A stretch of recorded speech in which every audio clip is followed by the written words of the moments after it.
नंददायिने।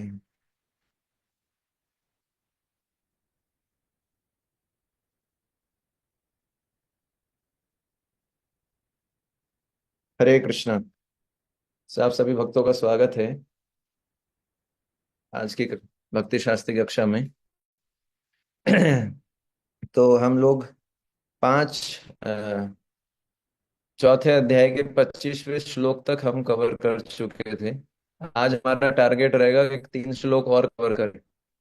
अब थोड़ा स्पीड बढ़ाना मैं शुरू करूंगा, क्योंकि जो टेक्निकल पार्ट है वो काफी कुछ, जहां पर टेक्निकल आएगा मैं आपको जो है समझाऊंगा, अदरवाइज विल गो फास्ट। ठीक है। तो लेट्स सी हम कितना कर पाते हैं। भगवान की कृपा होगी तो हम 3 श्लोक तो कम से कम कर ही पाएंगे। तो 4.26 श्लोक है, आप निकाल सकते हैं, इसका उच्चारण करेंगे।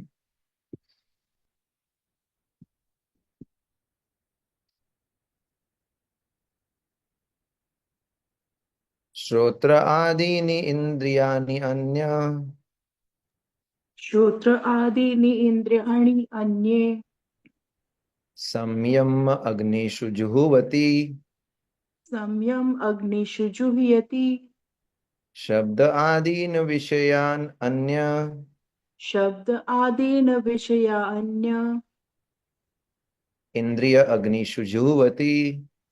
इन्द्रिय अग्निषु जुह्वति। अब आप म्यूट कर सकते हैं हम लोग। अनुवाद। इनमें से कुछ विशुद्ध ब्रह्मचारी श्रवण आदि क्रियाओं तथा इंद्रियों को मन के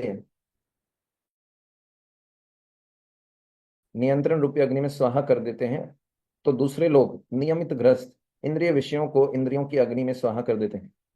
तो यहाँ पर 2 प्रकार के यज्ञ का वर्णन किया जाएगा। जो एक यज्ञ है ब्रह्मचारियों के लिए है, एक यज्ञ जो है गृहस्थ भक्तों के लिए है। ठीक है ना। तो श्लोक नंबर 23 में हम्म,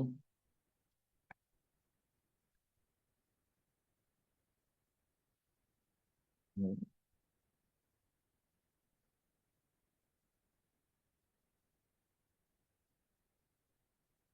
श्लोक नंबर 23 में भगवान ने बोला था कि जो व्यक्ति यज्ञ का आचरण करता है उसके समस्त कर्म समाप्त हो जाते हैं। ये हम कई बार सुन चुके हैं। यानी वो कर्म करते हुए भी जो है कर्म बंधन से जो है मुक्त रहता है। और 24 नंबर श्लोक से लेकर 25 नंबर श्लोक में भगवान ने अनेक अनेक प्रकार के यज्ञों का वर्णन किया। देवताओं की पूजा इत्यादि, ये सब हमने चर्चा किया था। और उसी श्रृंखला में भगवान ये 2 ही प्रकार के यज्ञों का इस अ, श्लोक में वर्णन करेंगे। एक प्रकार का यज्ञ जो है विरक्ति वाले लोगों के लिए है, बेसिकली ब्रह्मचारी या सन्यासी ब्रह्मचारी। और दूसरे जो है दूसरे प्रकार का जो यज्ञ है वो गृहस्थों के लिए है। तो यहाँ पर भगवान क्या बोल रहे हैं, श्रोत आदीनि इंद्रियाणी अन्य संयम अग्निषु जुहवती। देखिए, अगर थोड़ा सा हम संस्कृत जानते होंगे तो ज्यादा मुश्किल नहीं है समझना। यहाँ पर बताया गया इंद्रियाणी संयम अग्निशु, यहाँ पर अग्नि क्या है, संयम, है ना। यानी अब इसको हम थोड़ा चर्चा करते हैं। अन्य योगी गण, यहाँ पर शब्द है, कर्ण आदि इंद्रियों का संयम की अग्नि में हवन कर देते हैं।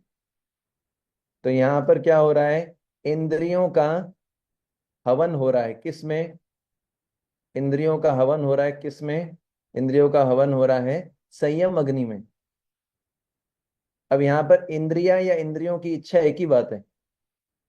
यहाँ पर इस श्लोक में बताया जा रहा है कि कुछ जो योगी गण होते हैं, अन्य योगी गण, जैसे कर्ण आदि इंद्रियां, कर्ण मतलब कान, तो कान जो आदि इंद्रियां हैं यानी ज्ञानेंद्रियां, ठीक है ना। तो इन इंद्रियों का क्या करते हैं, संयम की अग्नि में स्वाहा कर देते हैं। अब इसको और थोड़ा डिटेल से समझते हैं। तो यहाँ पर आया है श्रोत्र। श्रोत्र शब्द का अर्थ होता है कान, ठीक है ना। श्रोत आदिनी इंद्रियाणी, यानी कान से शुरू होकर जितने प्रकार की भी इंद्रियां हैं वे सारी इंद्रियां तो हमारे शरीर में 5 ज्ञानेंद्रियां हैं और 5 कर्मेंद्रियां हैं। तो यहाँ पर जो है भगवान जब इंद्रियाणी शब्द का प्रयोग कर रहे हैं तो ज्ञानेंद्रियों के बारे में बोल रहे हैं, कर्मेंद्रियों के बारे में नहीं बोल रहे हैं। तो ज्ञानेंद्रियां कौन कौन सी हैं? आंख, नाक, कान, त्वचा और जीवा। ये ज्ञानेंद्रियां हैं जिससे ज्ञान मिलता है। ठीक है। और इसमें भगवान ने श्रोत से बोला है, कान को ही लिया है। भगवान आंख को भी ले सकते थे, लेकिन कान को क्यों लिया है? क्योंकि श्रीमद् भागवतम तीसरा स्कंद 26वां अध्याय के 32वें श्लोक में तात्पर्य में प्रभुपाद जी लिखते हैं कि कान जो है वो पहली ज्ञानेंद्रियां हैं। क्यों कान को पहली ज्ञानेंद्रिय बोला बोला गया है? क्योंकि कोई भी ज्ञान प्राप्त करना होता है तो कान के माध्यम से प्राप्त करना होता है। चाहे कोई भी ज्ञान हो, आध्यात्मिक या भौतिक, वो कैसे प्राप्त होता है? कान के माध्यम से, सुन के। इसलिए सुनना जो है अत्यंत महत्वपूर्ण है। और इसलिए ही वैदिक ज्ञान को क्या बोलते हैं? श्रुति। श्रुति शब्द का अर्थ होता है सुन के सीखना। वैदिक ज्ञान को श्रुति बोला जाता है। हम्म, समझ पा रहे हैं? इसलिए यहाँ पर भगवान ने कान सबसे पहले बताया है, आंखों को नहीं, क्योंकि कान सबसे इंपॉर्टेंट है ज्ञान इंद्रियों में। क्योंकि किसी भी प्रकार का जो ज्ञान हो व्यक्ति प्राप्त करता है वो सुन के प्राप्त करता है। ठीक है ना? और इसी भागवतम के इसी श्लोक में प्रभुपाद जी एक बहुत अच्छा उदाहरण देते हैं। प्रभुपाद जी बोलते हैं कि क्या बोलते हैं कि भौतिक जगत में हमने अपने आराम के लिए अनेक प्रकार की वस्तुएं बनाई हैं, जैसे रेलगाड़ी, बड़ी बड़ी बिल्डिंगें, एयर कंडीशनर इत्यादि। तो प्रभुपाद जी बोलते हैं ये हमने कैसे बनाई? सुन के बनाई। प्रभुपाद जी बोलते हैं कि ये ऑलरेडी ये किन से बना हुआ है? पंच तत्वों से बनी हुई है। जो है ईंट से बनी हुई है, सीमेंट इत्यादि, तो ये सब मोटा मोटा। ठीक है ना? शायद मेरा वीडियो रुक रहा होगा। प्रभु जी आपकी आवाज भी थोड़ी ग्लिच हो रही है। बिल्कुल बिल्कुल। अब नहीं होगी। अब ठीक ओके है। प्रभु जी। जी प्रभु जी। तो कहाँ तक सुना था आप लोगों ने? प्रभुपाद ने वो बताया था कि भौतिक 5 वस्तुओं से सब बना। हाँ, तो जैसे कोई व्यक्ति मान लीजिए बहुत बड़ी बिल्डिंग बनाता है, जैसे जो आर्किटेक्ट्स होते हैं, वो सुन के ज्ञान प्राप्त करते हैं कि भाई बिल्डिंग ऐसे बनानी है। तो वो बिल्डिंग बनाई, तो बिल्डिंग क्या उन्होंने बनाई है या पहले से मौजूद थी? तो प्रभुपाद जी बोलते हैं कि बिल्डिंग की जो सारी सामग्री है, जैसे लकड़ी हो गई, धातु हो गई, मिट्टी हो गई, ये जो है पहले से ही था ना। ये तो पहले से स्थित था। अब सुनने से क्या हुआ? उन्होंने बिल्डिंग का रूप में इसको बना दिया। अगर वो आर्किटेक्ट या जो इंजीनियर है वो सुनता नहीं कैसे बनाना है इसको, कैसे डिजाइन करना है, इसका ज्ञान सुनता नहीं, तो वो ये मटेरियल तो पहले भी प्रेजेंट थे लेकिन बिल्डिंग के रूप में नहीं थे। उसने सुना कि ईंटों को ऐसे लगाना चाहिए, ऐसे डिजाइन बनाना चाहिए, तब तो जाके उसने बिल्डिंग बनाया। यानी व्यक्ति सुनने से जो है क्या कर सकता है? बहुत कुछ कर सकता है। हम सुन के भौतिक या आध्यात्मिक आनंद तक पहुंच सकते हैं, बिल्डिंग बनाने की बात तो दूर है। इसलिए सुनना बड़ा इंपॉर्टेंट है। इसलिए जिस प्रकार से सुन के बिल्डिंग बनाया जा सकता है, उसी प्रकार से सुनकर आध्यात्मिक कर्म क्षेत्र बनाया जा सकता है। अब अर्जुन जो थे देहात्म बुद्धि में फंस गए थे, लेकिन सुन के क्या हुआ? भगवत गीता सुना, अर्जुन का सारा शोक दूर हो गया। तो इसलिए सुनना बड़ा इंपॉर्टेंट है। इसलिए भगवान बोल रहे हैं श्रोत आदीनि इंद्रियाणी। तो सुनने से शब्द का ज्ञान होता है, त्वचा से, कान से शब्द का ज्ञान होता है, त्वचा से स्पर्श का ज्ञान होता है, कौन सी वस्तु कोमल है कौन सी कठोर है, नेत्र से रूप का ध्यान होता है, कौन सुंदर है कौन सुंदर नहीं है। जीव से स्वाद का ज्ञान होता है, कौन सा भोजन मीठा है कौन सा तीखा है इत्यादि। तो अलग अलग इंद्रियों से अलग अलग वस्तुओं का ज्ञान होता है। इसलिए भगवान बोल रहे हैं श्रोत आदिनी इंद्रियाणी। अभी आवाज क्लियर आ रहा है आपको? सही सुनाई दे रहा है ठीक से? जी प्रभु जी। फिर भगवान शब्द यूज करते हैं अन्य। अन्य शब्द, अन्य शब्द का अर्थ होता है जैसे पहले भगवान ने अपरे शब्द का यूज किया था, अपरे योगी नाम, लास्ट श्लोक में अपरे। अपरे शब्द का भी होता है अन्य, अपरे शब्द का अर्थ होता है अन्य, और अन्य शब्द का अर्थ तो आप पता ही है, अन्य। तो भगवान क्या कह रहे हैं, कुछ अन्य भक्तगण पिछले पिछले श्लोकों में जो यज्ञ बताया गया है वो ना करके आज के श्लोक में जो यज्ञ बताया गया उसको करते हैं। ठीक है, तो उसके आगे चलते हैं। फिर है संयम आग्निशु। संयम आग्निशु का अर्थ है संयम और अग्निशु।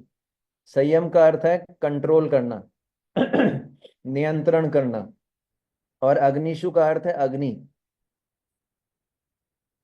तो संयम अग्निशु का अर्थ क्या हुआ है, इंद्रिय संयम रूपी अग्नि में, इंद्रिय संयम रूपी अग्नि। संयम अग्निशु मतलब इंद्रियों को संयम करने की क्रिया, इसको अग्नि बताया गया है तो इस ये जो भगवान यज्ञ बता रहे हैं अभी इस श्लोक में, उसमें जो है अग्नि क्या है, इंद्रिय संयम। तो इसलिए ब्रह्मचारियों के लिए है।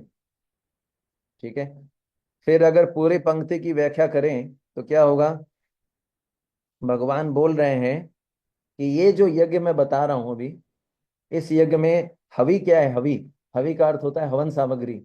हवन सामग्री क्या है, पांच इंद्रियां, पांच ज्ञानेंद्रियां हवन सामग्री है। कौन कौन सी, कान नाक त्वचा जीवा, ये सब मैंने आपको बताया। ठीक है ना, तो हवन सामग्री क्या है, इंद्रियां। ठीक है ना, या इंद्रियों की भोग करने की इच्छा, एक ही बात है, इंद्रियां या इंद्रियों के भोग की इच्छा। तो इस इच्छा को या इंद्रियों को मुख्य रूप से भोग करने की इच्छा, जैसे इसको क्या किया जाता है, इंद्रिय संयम रूपी अग्नि में स्वाहा कर दिया जाता है इसका अर्थ क्या है, कुछ भक्त होते हैं जो तीव्र विरक्ति का अभ्यास करते हुए अपनी इंद्रियों को उनके अपने अपने विषय भोगों से रोकते हैं। कुछ भक्त ऐसे होते हैं जो तीव्र विरक्ति का अभ्यास करते हुए इंद्रियों को इंद्रियों के भोगों से रोकते हैं। अब नॉर्मली देखा जाए तो इंद्रियां कहाँ जाएंगी, इंद्रिय भोगों की तरफ ही जाती हैं, है ना, है कि नहीं। नॉर्मली अगर देखा जाए तो इंद्रियां क्या, हर इंद्रिय अपना सुंदर, अपना अपना विषय की तरफ भागती हैं। तो जो ऐसे भक्त होते हैं वो एकांत में भगवान कृष्ण का तीव्र भजन करते हैं और इंद्रियों को इंद्रिय भोगों से रोकते हैं। जैसे कान है, तो कान बहुत सुंदर म्यूजिक सुनना चाहता है, संगीत सुनना चाहता है। तो जब भक्त देखता है कि अगर मैं बाहर का संगीत सुनूंगा तो मैं कृष्ण भक्ति से दूर जा सकता हूं, तो वो अपने कानों को रोकता है बाहर का संगीत सुनने से। इसलिए हमको सावधान रहना चाहिए। आजकल मोबाइल पे बहुत तरह की जो चीजें अवेलेबल हैं, हम अगर भगवान से अलग बातों को सुनेंगे तो हमारी चेतना प्रभावित होगी। ऐसे ही जो है इंद्रियां, इंद्रियों के अंदर है त्वचा। तो त्वचा क्या क्या है, पुरुष की त्वचा स्त्री का स्पर्श करना चाहती है, स्त्री की त्वचा पुरुष का स्पर्श करना चाहती है। लेकिन जो भक्त होते हैं वो जानते हैं कि अगर इस इच्छा को पूरा किया मैंने तो क्या होगा, कृष्ण की सेवा से मैं दूर हो जाऊंगा। तो वो इंद्रिय संयम करता है और अपनी इस इच्छा को क्या करता है, इंद्रिय संयम रूपी अग्नि में स्वाहा कर देता है नेत्रों से सुंदर रूप देखना चाहते हैं सब। हम्म, तो जो भक्त होते हैं वो जानते हैं कि अगर मैं कृष्ण के अलावा किसी और सुंदर रूप का दर्शन करूंगा, कृष्ण के अलावा किसी रूप को देखूंगा, तो हो सकता है मैं कृष्ण भक्ति से दूर हो जाऊं।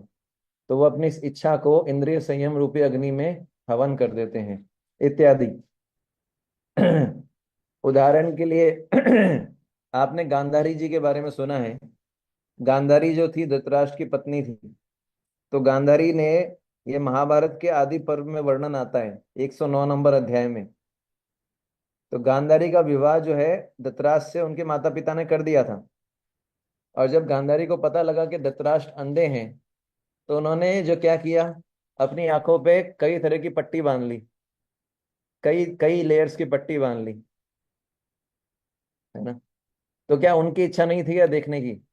गांधारी की भी इच्छा थी देखने की, लेकिन उन्होंने जानबूझ के क्या किया, पतिव्रत रूपी अग्नि में अपने रूप देखने की इच्छा का हवन कर दिया।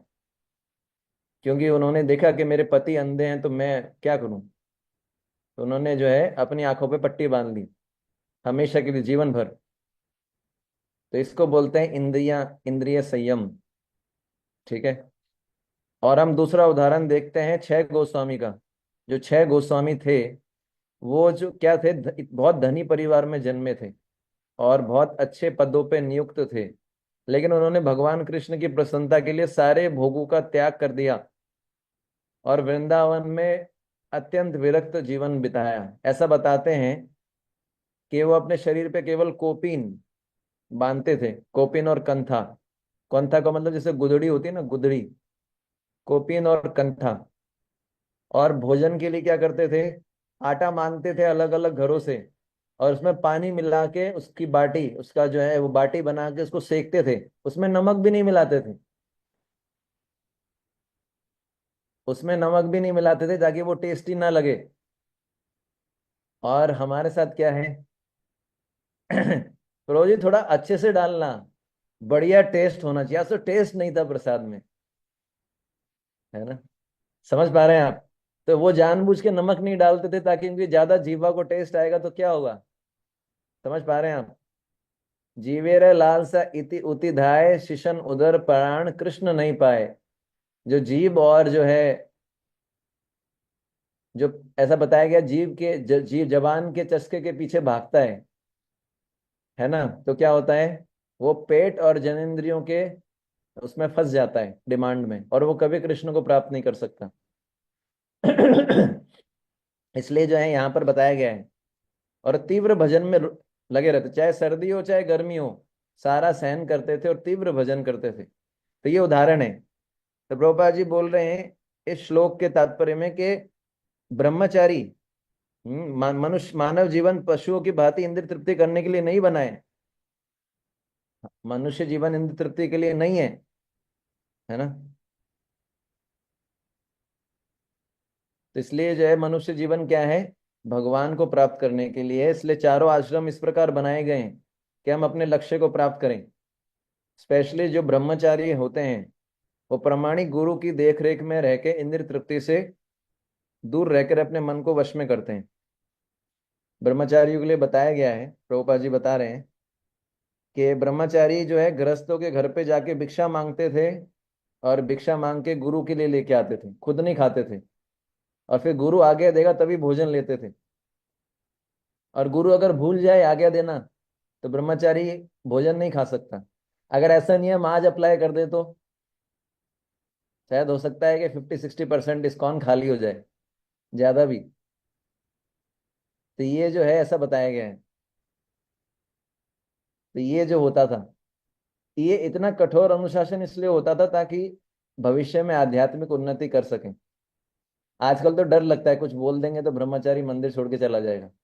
बड़ी मुश्किल से ब्रह्मचारी बनाए हैं। ये जो है आजकल वैसा जो है बड़ा आजकल सब ऐसा हो गया ना।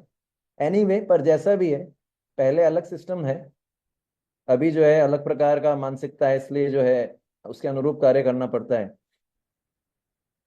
अब एक और उदाहरण आता है, भक्ति सिद्धांत जी का। आपने उदाहरण सुना है ना, भक्ति सिद्धांत प्रभुपाद। भक्ति सिद्धांत जी ने एक बार बचपन में एक आम खाया था बिना भगवान को भोग लगाए। पता है ना, ये कहानी सुनी है आपने? हमने कितनी बार बिना भोग लगाए खाया है, जिसकी कोई काउंटिंग नहीं होगी। भक्ति सिद्धांत जी ने एक बार बिना भोग लगाए खाया और उस आम को जिंदगी में दोबारा नहीं खाया। वचन लिया कि मैंने कृष्ण को बिना भोग लगाए आम खाया है, मैं आज से इस आम का त्याग करता हूँ। जीवन भर आम नहीं खाया। उनके डिसाइपल्स उनके लिए आम लेके आते थे तो भी नहीं। हाँ, समझ पा रहे हैं आप?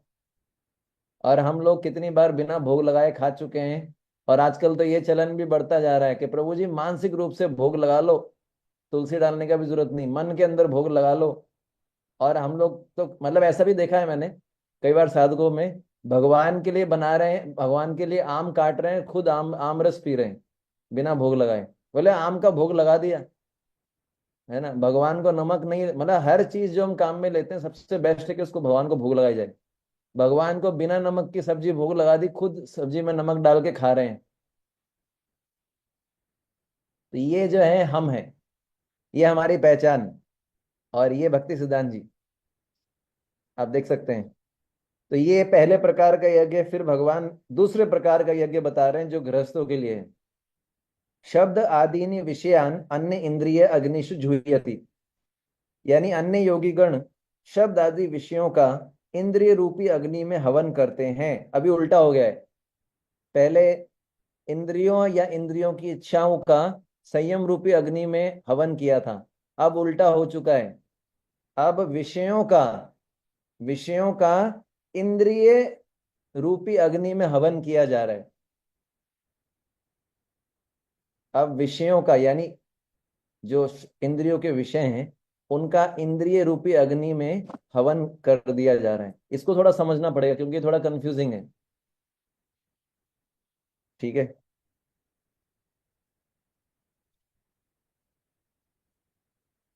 तो भगवान ने यहाँ पर क्या बताया है, शब्द आदीनि विषयान। तो हमको पता है कि 5 प्रकार के विषय हैं।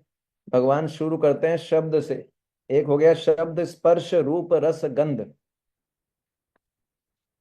तो जो है पहला क्या है, शब्द। ठीक है। क्योंकि कान से भगवान ने शुरू किया है इसलिए भगवान ने यहाँ पर शब्द यूज किया है।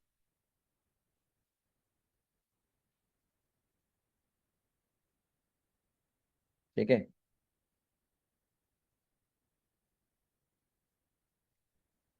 और यहाँ पर भगवान क्या बोल रहे हैं, इंद्रिय आग्निशु।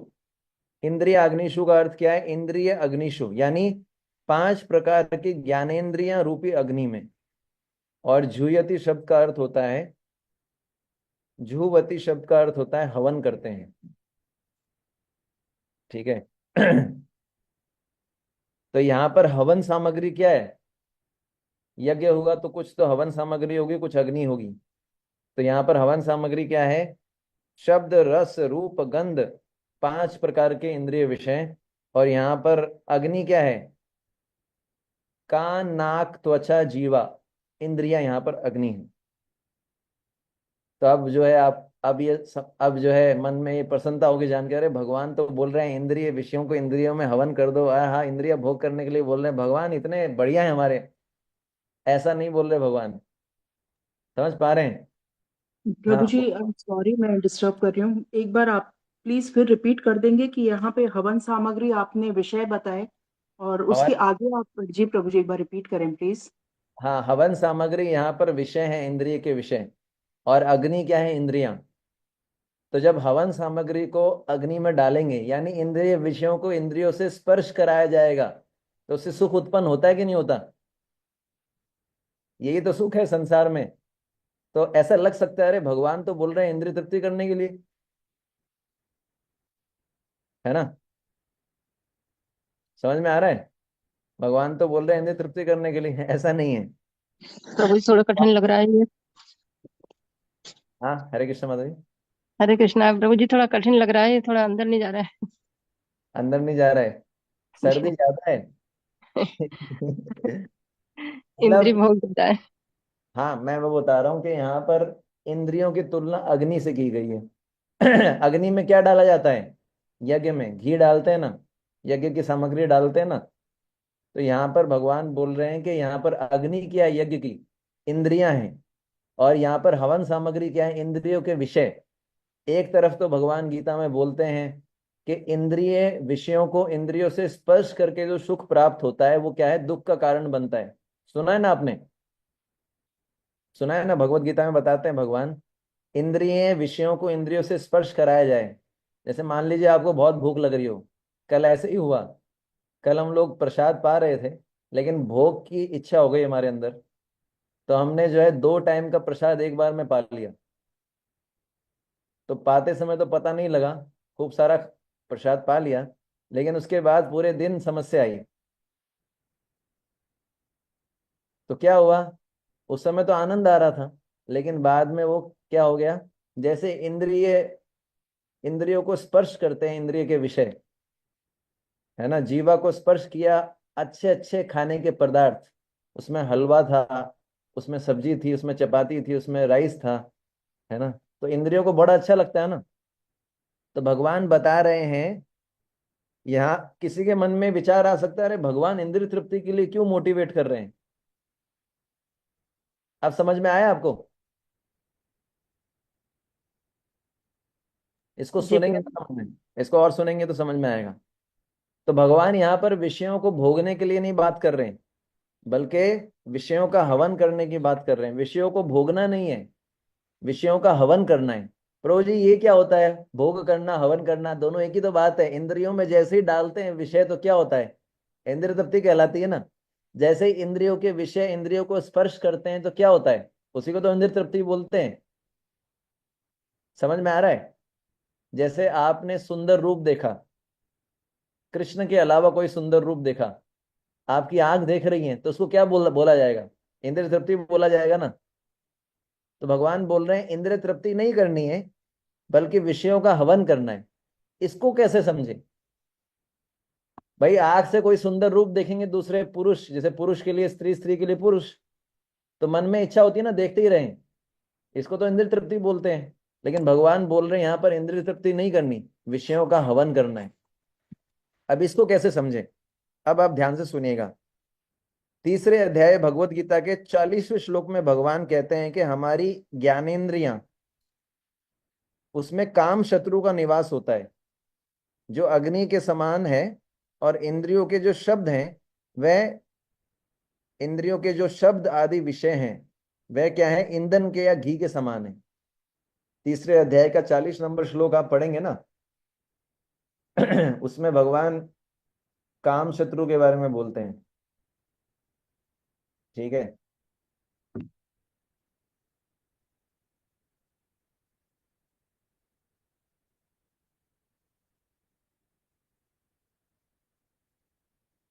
इंद्रियां, हाँ,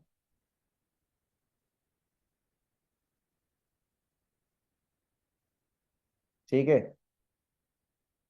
तो काम शत्रु के बारे में बताया गया है।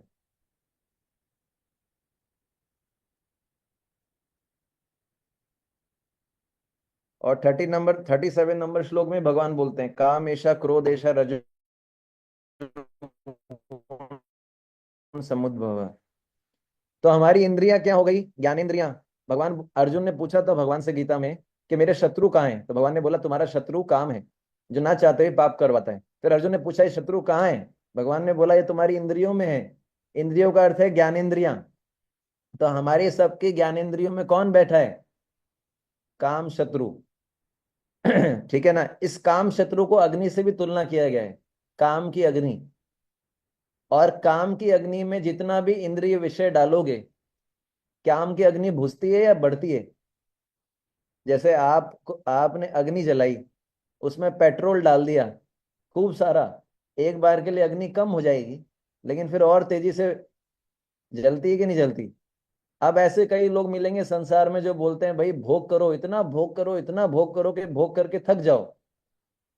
ऐसे कई साधु भी हैं जो इस तरह की फिलॉसफी देते हैं, इतना भोग करो कि थक जाओ, तो अपने आप जो इच्छा पूरी हो जाएगी। पर ऐसा होता है कभी?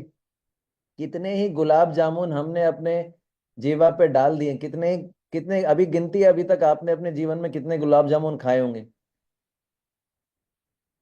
गिनती है क्या? पर क्या इच्छा खत्म हो गई भोग करने से?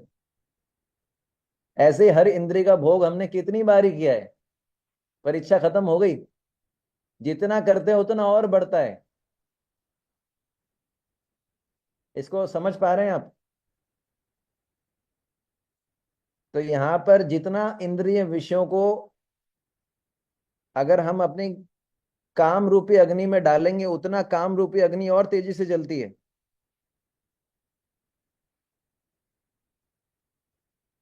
तो विषयों को भोगने से काम अग्नि शांत नहीं होती है। कोई बोले भाई इतना भोग करो, इतना भोग करो, भोग से, है ना, भोग से योग, ये बहुत फेमस है पश्चिम जगत के अंदर। हम्म।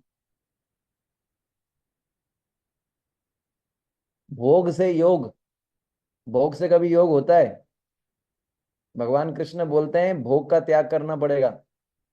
इंद्रिय तृप्ति जो है, तो समझ पा रहे हैं?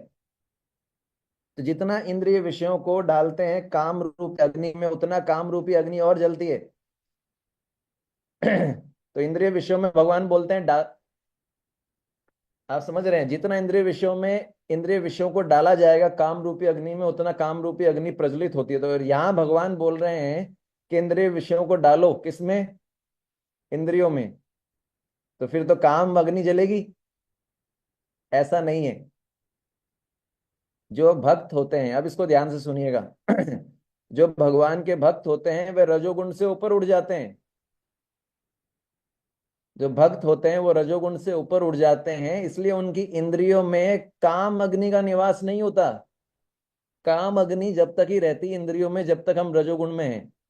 और जो भक्त होते हैं वो रजोगुण से ऊपर उठ जाते हैं, तो उनकी इंद्रियों में काम अग्नि नहीं होती, उनकी इंद्रियों में विरक्ति की अग्नि होती है।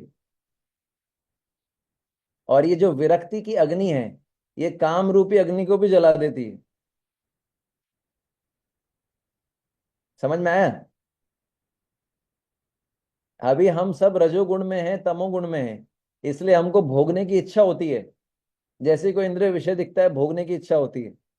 लेकिन जब हम सतोगुण में उठ जाएंगे तो इंद्रिय भोग करने की इच्छा नहीं होती फिर। ये रजोगुण के कारण है।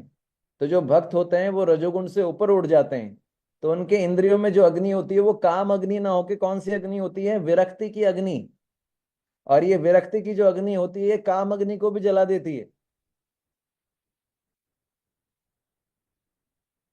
तो ये भक्तों के इंद्रियों में विरक्ति की अग्नि होती है, जो काम रूपी अग्नि को जला देती है। ठीक है ना?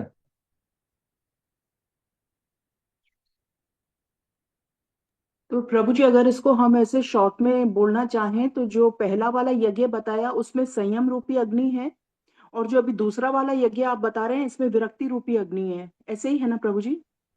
पहले वाले यज्ञ में संयम रूपी अग्नि था, पर इस वाले यज्ञ में भगवान, हाँ तो इसको मैं पूरा कंप्लीट करता हूँ फिर समझ में आएगा। जी प्रभु जी। भगवान बोल रहे हैं कि ये जो यज्ञ करना है, इस यज्ञ में जो भक्त होते हैं वो अपनी, वो विषयों को इस प्रकार से ग्रहण करता है कि उसकी इंद्रियों में जो काम अग्नि है वो प्रज्वलित नहीं होती। अगर विषयों को सावधानी पूर्वक ग्रहण किया जाए तो व्यक्ति व्यक्ति जो है काम शत्रु के बस में नहीं आता। समझ पा रहे हैं आप? भक्त जो होते हैं वो रजोगुण से ऊपर उठ जाते हैं, तो रजोगुण के अंदर ही व्यक्ति भोगने का प्रयास करता है। सतोगुणी व्यक्ति जो है वो जानता है कि भोग से सुख नहीं मिल सकता, तो वो उतना ही ग्रहण करता है जितना आवश्यक हो। समझ में आ रहा है आपको? इसलिए जो भक्त होते हैं उनकी इंद्रियों में वो विषयों को ग्रहण करते हैं, ऐसा नहीं ग्रहण नहीं करते, विषयों को ग्रहण करते हैं। लेकिन वो इस प्रकार से ग्रहण करते हैं कि उनकी इंद्रियों में काम अग्नि प्रज्वलित नहीं होती। वो इसी प्रकार से अपनी इंद्रियों से इंद्रिय विषयों को ग्रहण करेंगे जितना आवश्यक है, वो भी गुरु के निर्देशन में। जितना आवश्यक है गुरु कृष्ण के निर्देशन में, इसलिए वो काम अग्नि के जाल में नहीं फंसते। और जैसे ही अगर गुरु कृष्ण के निर्देशन से बाहर जाते हैं तो क्या होगा? काम अग्नि में फंस जाएंगे। आप समझ में आया? मतलब इंद्रिय तृप्ति जैसे छूट मिली है, जैसे जो गृहस्थ भक्त हैं उनको छूट है ना, लेकिन इसका मतलब ये नहीं कि वो जो है, एक लिमिट है, कुछ एक परमिशन है शास्त्रों के अनुसार के आप गृहस्थ आश्रम में जा सकते हैं, पर इसका अर्थ ये नहीं कि एक लाइसेंस मिल चुका है। आप समझ गए? अगर कोई इस छूट का फायदा उठाएगा तो वो इंद्रिय तृप्ति के जाल में फंस जाएगा। पर गुरु कृष्ण की निर्देशन में अगर गृहस्थ आश्रम में रहेगा तो फिर फंसेगा नहीं। ऐसा नहीं बोला जा रहा कि इंद्रियों को मारना है। इंद्रियों को इंद्रिय विषयों का सेवन करवा सकते हैं, लेकिन नियंत्रण में रह के, ये बता रहा हूं। और भक्त जो होते हैं वो रजोगुण से ऊपर उठ जाते हैं। तो गीता में भगवान दूसरे अध्याय के 64वें और 65वें श्लोक में बोलते हैं अभी हमारे साथ प्रॉब्लम क्या है पता है आपको? हमारे साथ प्रॉब्लम ये है कि हमारी इंद्रियों में राग और द्वेष भरा हुआ है। हमारी इंद्रियों में क्या है? राग और द्वेष। राग का अर्थ क्या होता है? आसक्ति, जो चीज हमको अच्छी लगती है। और द्वेष का अर्थ क्या है? अच्छा नहीं लगता, है ना? जैसे मान लीजिए कि आपके पास हो रस मलाई, एक तरफ रस मलाई, है ना, या गुलाब जामुन, उसके प्रति हमारा राग होता है, ठीक है। और एक तरफ हो करेले का जूस, उसके प्रति क्या होता है? द्वेष। समझ में आ रहा है? और दोनों भगवान का प्रसाद है, दोनों आपके सामने रख दिया जाए तो कितने लोग करेले का जूस पियेंगे बताइए? दोनों प्रसाद है। समझ में आ रहा है ना मैं जो समझाना चाह रहा हूं? तो हम सब राग के अधीन है, तो हमको वो करेले का जूस प्रसाद कम दिखेगा और गुलाब जामुन ज्यादा अच्छा प्रसाद दिखेगा, क्योंकि हम राग के वश में हैं और करेले से द्वेष कर रहे हैं। तो जो जो भक्त जो होते हैं, जिस समय हमारी इंद्रियों में राग द्वेष नहीं होगा, उस समय हम विषयों को जब ग्रहण करेंगे तो विषयों को ग्रहण करने से कष्ट नहीं मिलेगा, बल्कि प्रसन्नता होगी। अभी हम इंद्रिय इंद्रिय विषयों को इंद्रियों से स्पर्श कराते हैं तो हमको कष्ट मिलता है, क्योंकि हमारी इंद्रियों में राग द्वेष है। जो चीज बहुत अच्छी लगती है उसको कहते हैं ना, मारवाड़ी में हमारे यहाँ बोलते हैं दबा के चेपना। दबा के चेपने का अर्थ होता है जब भूख लगती है तो खूब खा लो, आवश्यकता से ज्यादा प्रसाद पा लेते हैं। जब बहुत टेस्टी प्रसाद होता है तो क्या होता है? आवश्यकता से अधिक प्रसाद पा लेते हैं। ये हो गया राग। और जब प्रसाद टेस्टी नहीं होता तो क्या है? इच्छा नहीं होती खाने की, इसको बोलते हैं द्वेष। तो हम और राग और द्वेष में फंसे हुए हैं। इस कारण से क्या होता है? इंद्रियों के द्वारा जब विषयों को ग्रहण करते हैं तो क्या होता है? प्रसन्नता की प्राप्ति नहीं होती, बल्कि क्या होता है? दुख होता है। पर अगर राग द्वेष से मुक्त होकर इंद्रिय विषयों को ग्रहण करें, भाई ये तो प्रसाद है, चाहे करेले का जूस है, कोई बात नहीं, भगवान का प्रसाद है, और उसको पी लिया, फिर क्या होगा? ऐसे जब हम आचरण करेंगे रेगुलर, मतलब हम डिफरेंस करते हैं ना अभी करेले के जूस में और गुलाब जामुन में, क्योंकि राग द्वेष भरा पड़ा है। जब ये डिफरेंस करना बंद कर देंगे, करेले का जूस भी प्रसाद है, जो प्रसाद प्रभु दे रहे हैं उसको ग्रहण करेंगे और उसको ग्रहण करते हैं, फिर ऐसे करके राग द्वेष से ऊपर उठ जाते हैं। तब इंद्रिय विषयों का सेवन करेंगे तो क्या होगा? कष्ट नहीं होगा, बल्कि प्रसन्नता की अनुभूति होगी। और जब वैसी प्रसन्नता मिलेगी तो दुखों का विनाश हो जाएगा, और मन के प्रसन्न होने से बुद्धि स्थिर हो जाती है। ये पूरे श्लोक हैं 2.64 से लेकर 2.65, इसमें बताया गया है। जब राग द्वेष से मुक्त होकर इंद्रिय विषयों का सेवन करते हैं तो क्या होता है कि हमारे मन जो है प्रसन्न हो जाता है और दुखों का नाश होता है। दुखों का नाश होने से क्या है? बुद्धि स्थिर हो जाती है।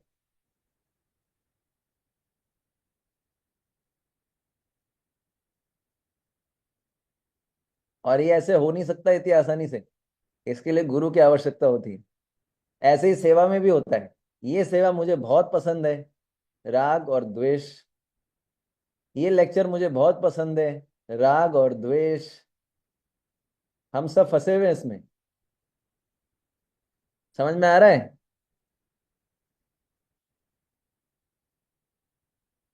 तो इसलिए जो है, जिस समय इंद्रियों में राग द्वेष होता है, या काम, या राग द्वेष मतलब काम अग्नि, उस समय अगर इंद्रियों के द्वारा विषयों को भोगते हैं तो काम अग्नि और ज्यादा बढ़ जाती है।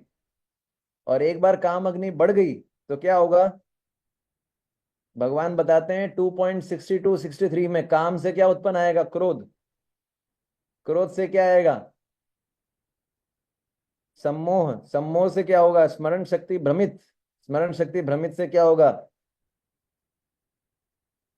बुद्धि नष्ट हो जाती है और व्यक्ति कर्म बंधन में गिर जाता है। आप समझ में आया गोस्वामी लोग नमक क्यों नहीं डालते थे? है ना? हम तो अलग से डालते हैं, और गोस्वामी लोग नमक भी नहीं डालते थे बाटी के अंदर। क्यों? क्योंकि वो राग द्वेष से मुक्त थे। तो इसलिए जो है, हम जो कृष्ण भावना भावित व्यक्ति होता है उसकी इंद्रियां राग द्वेष से मुक्त हो जाती हैं। तो जब राग द्वेष से मुक्त हो जाती है तो उनकी इंद्रियां जो है ऐसी अग्नि बन जाती हैं, जिन इंद्रियों में अगर इंद्रिय विषयों को डाला जाए तो भी काम अग्नि नहीं जलेगी, बल्कि विरक्ति की अग्नि से काम अग्नि नष्ट हो जाएगी। मतलब काम अग्नि नहीं जलेगी, विरक्ति की अग्नि जलेगी।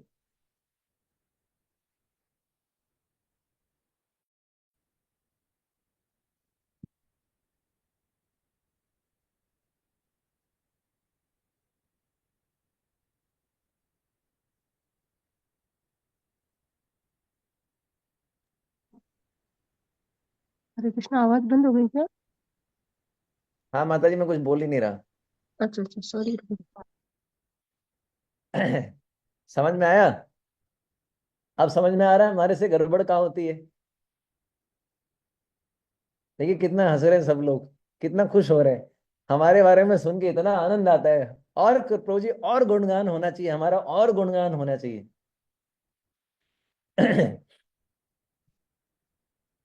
तो ये जो है हमारी प्रॉब्लम है कि हमारी इंद्रियों में क्या है, राग और द्वेष। इसलिए हम फंस जाते हैं। इसलिए इंद्रिय विषयों को भोगने से कष्ट होता है। इसका उदाहरण आता है, मैं आपको उदाहरण बताता हूँ। बहुत अच्छा उदाहरण है। तो प्रभुपाद जी बोलते हैं कि इस प्रकार का जो यज्ञ है वो गृहस्थों के लिए है। प्रभुपाद जी लिखते हैं, इस प्रकार से गृहस्थ भी, जिन्हें इंद्रिय तृप्ति की सीमित छूट है, बड़े ही संयम से इन कार्यों को पूरा करते हैं। प्रभुपाद जी लिख रहे हैं, संयमित गृहस्थ कभी भी यौन जीवन तथा अन्य इंद्रिय तृप्ति के कार्यों में अनियंत्रित रूप से प्रवृत्त नहीं होता। इसी उद्देश्य से प्रत्येक सभ्य समाज में धर्म विवाह का प्रचलन है। यह संयमित अनासक्त यौन जीवन भी एक प्रकार का यज्ञ है, क्योंकि संयमित ग्रस्त उच्चतम दिव्य जीवन के लिए अपने इंद्रिय तृप्ति की प्रवृत्ति की आहुति कर देता है। ये प्रभुपाद जी लिख रहे हैं। इसका अर्थ समझ गए ना? इसका अर्थ यही है कि कंट्रोल रखना है अपनी इंद्रियों पे। गुरु के गाइडेंस में जितना आपको फ्रीडम दिया गया है उतना ही उसको यूज करना है। अब ये आपको उदाहरण बताता हूं, शास्त्रीय उदाहरण। ठीक है ना? आप में से आप सबको ज्यादा सोचना नहीं है, खोना नहीं है। फोकस कीजिए लेक्चर पे। जब भी आपकी आंखें इधर उधर जाती है इसका मतलब आप कुछ और सोचने लग जाते हैं। मैं सबको देखता रहता हूँ, लेकिन मैं कुछ बोलता नहीं हूँ। इसलिए जो है इसमें उदाहरण आता है अर्जुन का। अब एक बार की बात है, अर्जुन एक बार इंद्र जी की सभा में गए। इंद्र अर्जुन के पिता हैं। स्वर्ग में गए और उस समय जो है उर्वशी जी जो है, उर्वशी जी हैं, बहुत सुंदर अप्सरा हैं। और भगवान नर नारायण ऋषि के द्वारा उत्पन्न किया गया था उनको। तो उर्वशी जी जो है नृत्य कर रही थी। तो अर्जुन ने उनके नृत्य को देखा, है ना? अर्जुन ने उर्वशी जी के नृत्य को देखा। तो अर्जुन कौन सा यज्ञ कर रहे हैं? कौन बताएंगे?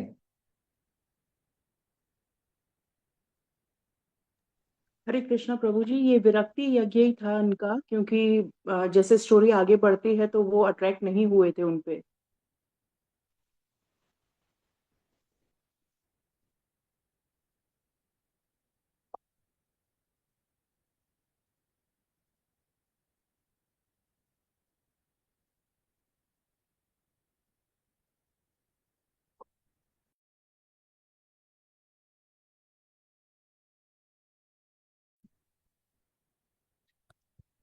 देख, दो दो घटना बताता हूँ अर्जुन के जीवन से। आवाज आ रही है? फिर आपको बताना कि कौन सा यज्ञ है जो मैंने अभी बताया। आप समझ गए तो आप बता पाएंगे। अर्जुन के जीवन की घटनाएं। एक बार अर्जुन और अर्जुन ने उर्वशी जी को नृत्य करते प्रभु जी, आपकी आवाज कट रही है। हरे हरे हरे राम राम राम हरे हरे, हरे कृष्ण कृष्ण कृष्ण हरे हरे, हरे राम राम राम हरे हरे। हरे कृष्णा कृष्णा कृष्णा हरे हरे, हरे राम राम राम हरे हरे। अभी आ रही है आवाज? कट रहा है अभी भी प्रभु जी, थोड़ा थोड़ा प्लीज और बोलें आप प्रभु जी।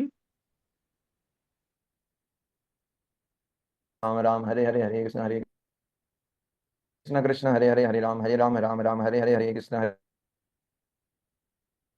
हरे राम राम राम हरे हरे, हरे कृष्णा हरे राम राम राम हरे हरे, हरे कृष्णा कृष्ण हरे राम राम हरे हरे, हरे क्लियर?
हरे कृष्णा कृष्णा कृष्णा हरे हरे, हरे राम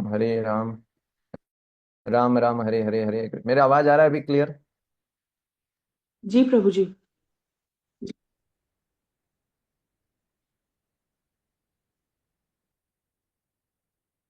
ठीक है, तो पता नहीं अभी तक क्लियर आ रहा था, अब शायद कुछ इशू आ रहे हैं। तो अर्जुन ने को नृत्य करते हुए देखा, एक घटना ये थी। और दूसरी घटना थी कि जब उर्वशी जी रात्रि के समय अर्जुन के पास जो है, अर्जुन के निकट आई सहवास करने के लिए, उस समय ये दो घटना थी। तो आप बताइए, इन दोनों घटना में से कौन सा यज्ञ अर्जुन ने कौन सी घटना में किया? एक में था उन्होंने उर्वशी जी का नृत्य देखा, एक में जो है उर्वशी जी उनके पास क्या है, इंद्र तृप्ति का प्रपोजल लेके आई। दोनों घटना में अर्जुन ने दोनों प्रकार के यज्ञ किया, अब कौन सी घटना में कौन सा यज्ञ किया, कौन समझाएंगे?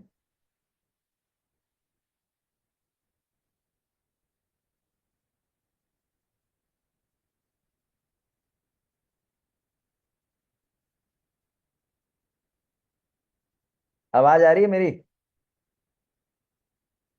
हाँ प्रभु जी आ रही है। तो ये दोनों उदाहरण है, इसमें अर्जुन ने दोनों प्रकार के यज्ञ कर किए हैं। अब आप में से कोई समझाएगा, आपको समझ जाएगा।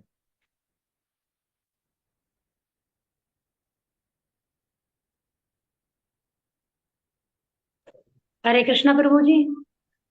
हाँ, हरे कृष्णा माता प्रभु जी। जी, जो दूसरा था कि जो उर्वशी उनके पास आती है अर्जुन के पास, जैसा हम समझ पा रहे हैं, क्योंकि क्लियर तो मुझे भी नहीं समझ आ रहा है, तो वो संयम वाला यज्ञ है। क्योंकि उन्होंने व्रत तो है नहीं वो, क्योंकि वो सन्यासी नहीं है, गृहस्थ है, तो वृत्ति हम्म भाव तो नहीं है उनके अंदर। लेकिन उन्होंने अपनी इंद्रियों पर संयम किया क्योंकि वो गृहस्थ है। हम्म। चलिए, आपने अच्छा प्रयास किया, धन्यवाद। और कोई बताना चाहेंगे? मतलब मैंने पहले वाला यज्ञ बताया, जिस यज्ञ के अंदर इंद्रिय संयम अग्नि था, और इंद्रिय या इंद्रियों की इच्छा क्या था, हवन सामग्री, वो ब्रह्मचारियों के लिए। दूसरा यज्ञ मैंने बताया जिसमें इंद्रिय विषय जो थे वो अग्नि थे, ठीक है ना? और इंद्रिय विषय क्या थे, समझ में आ रहा है? दूसरा जो पहला पहला समझ में आया, पहले में अग्नि क्या थी? पहले में अग्नि थी इन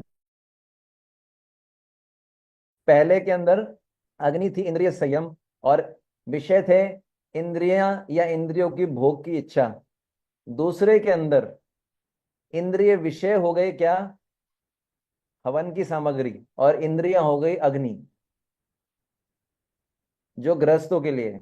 अब मुझे बताइए कि अर्जुन की दोनों घटना, एक घटना जिसमें उर्वशी का नृत्य देख रहे हैं और एक घटना जिसमें उर्वशी उनके पास आई, दोनों घटना कौन सी कैटेगरी को बिलोंग करती हैं?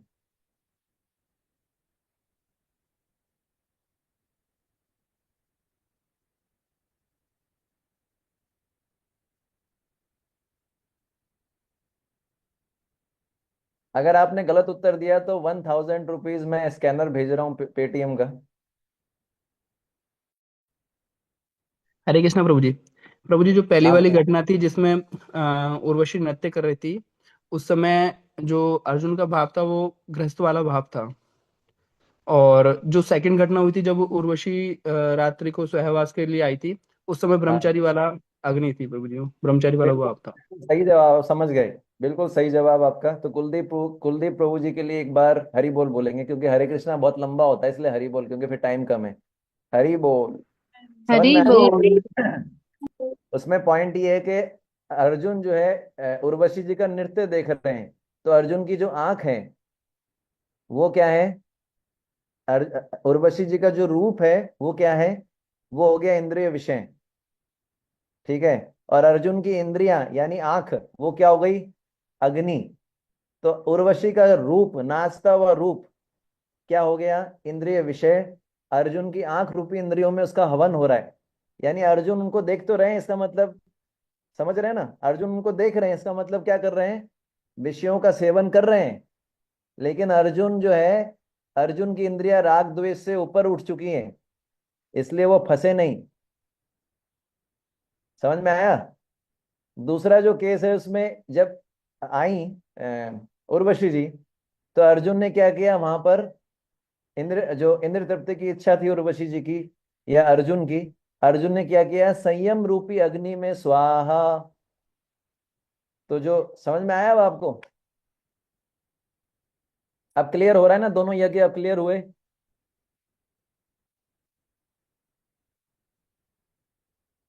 अब आगे चलते हैं। मैंने सोचा था 8:30, टाइमर लगा के रखा था, 8:30 बजे एक श्लोक खत्म कर देंगे। दूसरे श्लोक का टाइम भी होने वाला है खत्म, और ये पहला श्लोक भी खत्म नहीं हुआ है। तो अब मुझे लगता है मेरे तृप्ति की जो इच्छा है कि डिटेल में समझाना, इसको संयम रूपी अग्नि में मुझे लगता है कि इसको सुहा करना पड़ेगा, संयम करना पड़ेगा, ज्यादा एक्सप्लेन नहीं करना है, वरना क्या होगा, भगवान प्रसन्न नहीं होंगे, ऐसा लग रहा है मुझे। पर प्रभु जी समझ में भी अभी आ रहा है प्रभु जी। ठीक है, तो हम आगे चलते हैं। तो ये एक उदाहरण है। अच्छा, एक एक एक एंगल ये है इसको देखने का। दूसरा एंगल क्या है, जब हम इंद्रिय अग्नि, यहाँ पर शब्द आए इंद्रिय अग्निशु, इंद्रिय और अग्निशु सेकंड लाइन में। तो इंद्रिय अग्निशु का एक अर्थ मैंने बताया था कि हमारी इंद्रियां जो हैं वो अग्नि के समान है, और विषय क्या हो गए, विषय मतलब हो गए हवन की सामग्री। इस यहाँ पर इंद्रिय अग्निशु का एक और अर्थ होता है, वो है कृष्ण की इंद्रियां। तो भगवान कृष्ण की जो इंद्रियां हैं वो अग्नि के समान है। ठीक है ना? तो अगर इसको इस दृष्टि से देखा जाए कि भगवान कृष्ण की अग्नियां, इंद्रियां जो है वो अग्नि के समान है, तो इस श्लोक की व्याख्या अलग प्रकार से होगी। तो जब इसका अर्थ क्या है, जिस समय हम कृष्ण की इंद्रियों को संतुष्ट करते हैं, उस समय हमारी इंद्रियां स्वतः ही संतुष्ट हो जाती हैं। यानी कुछ भक्त ऐसे भी होते हैं, इस प्रकार का यज्ञ करते हैं जिसमें वो जो भक्त होते हैं शब्द आदि विषयों के द्वारा कृष्ण की इंद्रिय रूपी अग्नि में हवन करते हैं।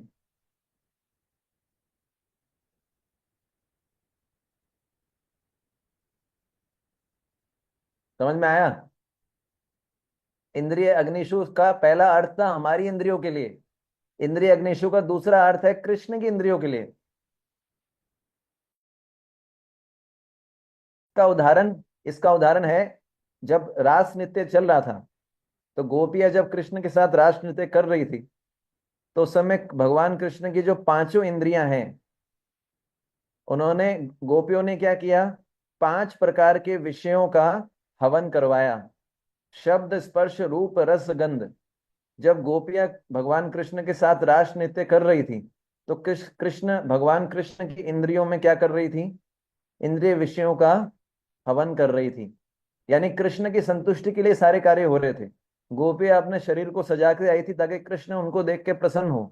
गोपियां ऐसे वचन बोल रही थी ताकि कृष्ण के कर्ण इंद्रियों को प्रिय लगे। समझ में आया ये?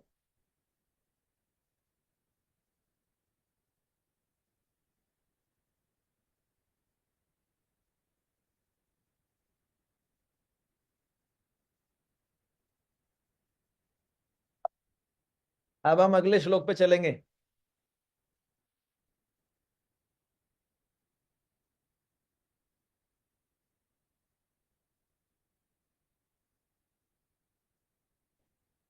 वैसे अगर हम सुबह शाम 2 क्लास कर लें, तब तो फिर हम 2-2 श्लोक ले सकते हैं बहुत डिटेल में। लेकिन पता नहीं आप लोगों के लिए कितना कन्वीनियंट होगा। तो फिर हम 2 श्लोक लेके समझा सकते हैं बहुत डिटेल में। चलिए, पर वो तो मुझे लगता है संभव नहीं होगा, तो हम इसलिए आगे चलते हैं। तो अगला श्लोक उच्चारण करेंगे।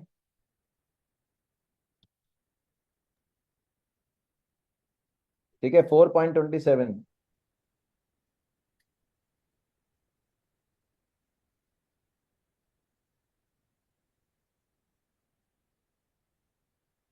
सर्वाणि इंद्रिय कर्माणि सर्वाणि इंद्रियकर्माणि प्राण कर्माणि चापरे प्राणकर्माणि च परे आत्मसंयम्य योगाग्नौ आत्मसंयमयोगाग्नौ जुह्वति ज्ञान दीपिते।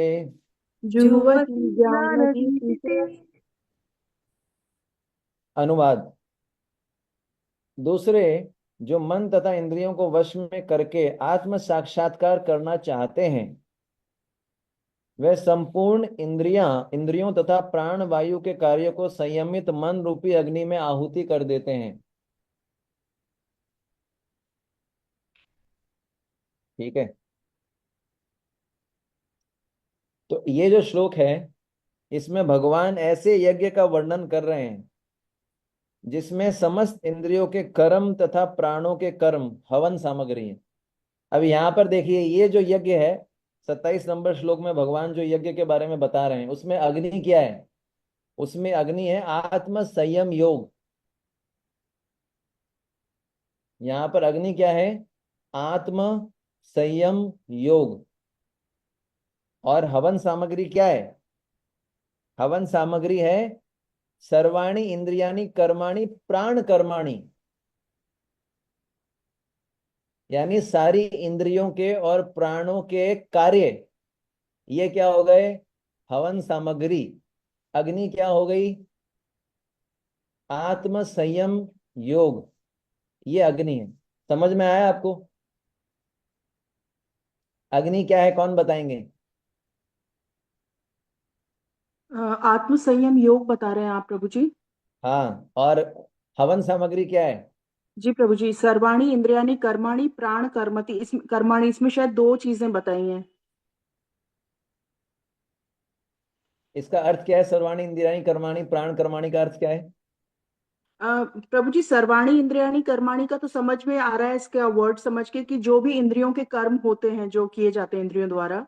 हाँ और प्राण कर्माणि इज प्राणवायु से रिलेटेड समथिंग प्रभु जी, आई एम नॉट वेरी हाँ श्योर। हाँ, प्राण वायु से रिलेटेड है, इसको हम आगे डिस्कस करेंगे अभी। ठीक है ओके ना? प्रभु जी, थैंक यू। तो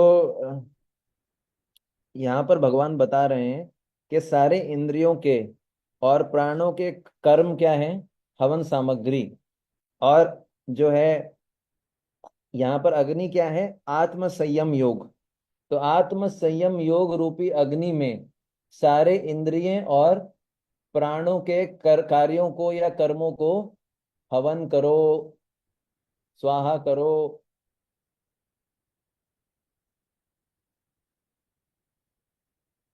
ठीक है, अब इसको थोड़ा समझते हैं।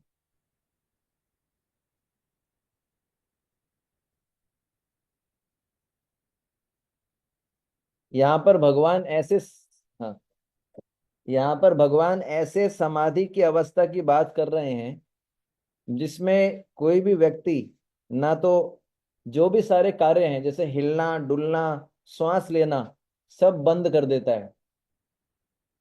यहाँ पर भगवान ऐसे यज्ञ की बात कर रहे हैं जहां पर सारे प्रकार के इंद्रियों के और प्राणों के कार्य बंद कर दिए जाते हैं, जैसे हिलना डुलना बोलना सांस लेना, सब बंद कर दिए जाते हैं। इसका अर्थ क्या हुआ, यहाँ पर भगवान ध्यान योग की बात कर रहे हैं। ध्यान योग।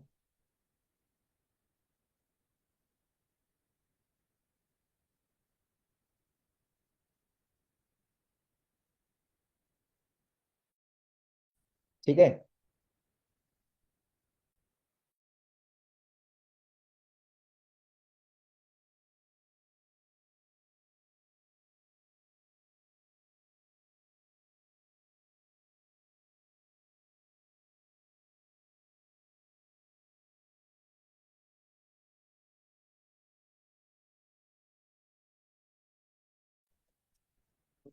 ठीक है, तो सतयुग के अंदर लोग क्या करते थे, भगवान विष्णु का ध्यान करते थे।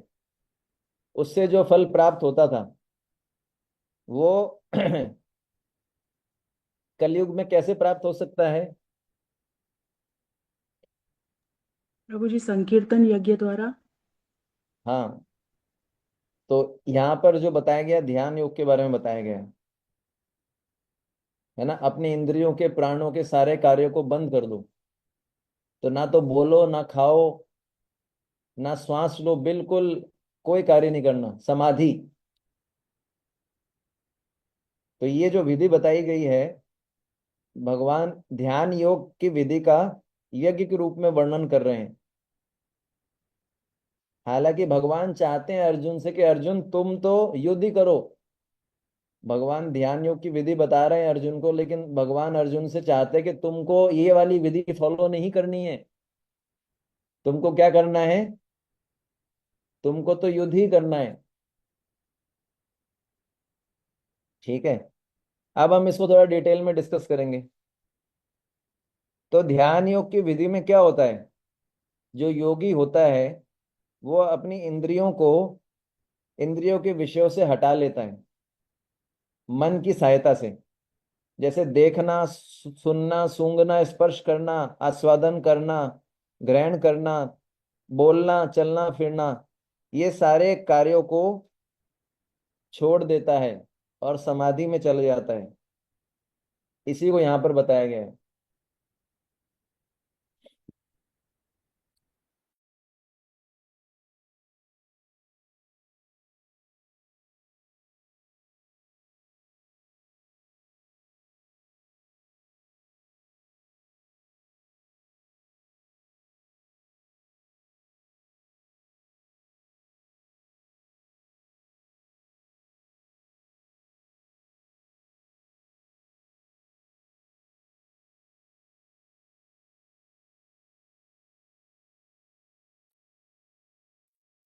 ठीक है, तो भगवान बोल रहे हैं सर्वाणी इंद्रियानी कर्माणी, सारे इंद्रियों के कार्यों को। तो सतयुग में जो योगी गण होते थे समाधि की अवस्था में आ जाते थे, और समाधि की अवस्था में इतने निष्क्रिय हो जाते थे कि अपने सारे इंद्रियों के कार्यों को बंद कर देते थे। तो इंद्रियां कितने प्रकार की होती हैं? 10 प्रकार के प्रभु जी। हाँ, तो पिछले श्लोक में भगवान ने 5 ज्ञानेंद्रियों के लिए बोला था। इस श्लोक में भगवान ज्ञानेंद्रिया कर्मेंद्रिया दोनों को इंक्लूड कर रहे हैं। इस श्लोक में भगवान ज्ञानेंद्रिया और कर्मेंद्रिया दोनों को इंक्लूड कर रहे हैं। तो ज्ञानेंद्रियों तो आप जानते हैं,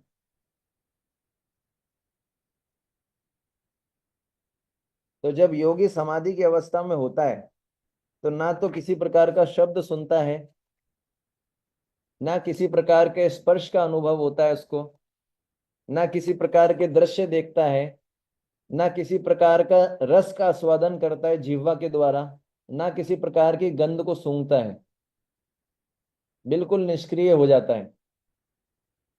जैसे अभी आप लोग क्लास ले रहे हैं, तो ना तो आपकी आंखें धीरे धीरे बंद होती जा रही हैं, तो ना तो आप देख पा रहे हैं, और धीरे धीरे कान भी बंद हो जाते हैं, ना तो सुन पाते हैं, है ना। तो धीरे धीरे आप भी समाधि की अवस्था में जा रहे हैं। सावधान। हम भी ये प्रैक्टिस करते हैं, जब क्लास होती है चैंटिंग करते हैं तो हम भी ये समाधि प्रैक्टिस करते हैं,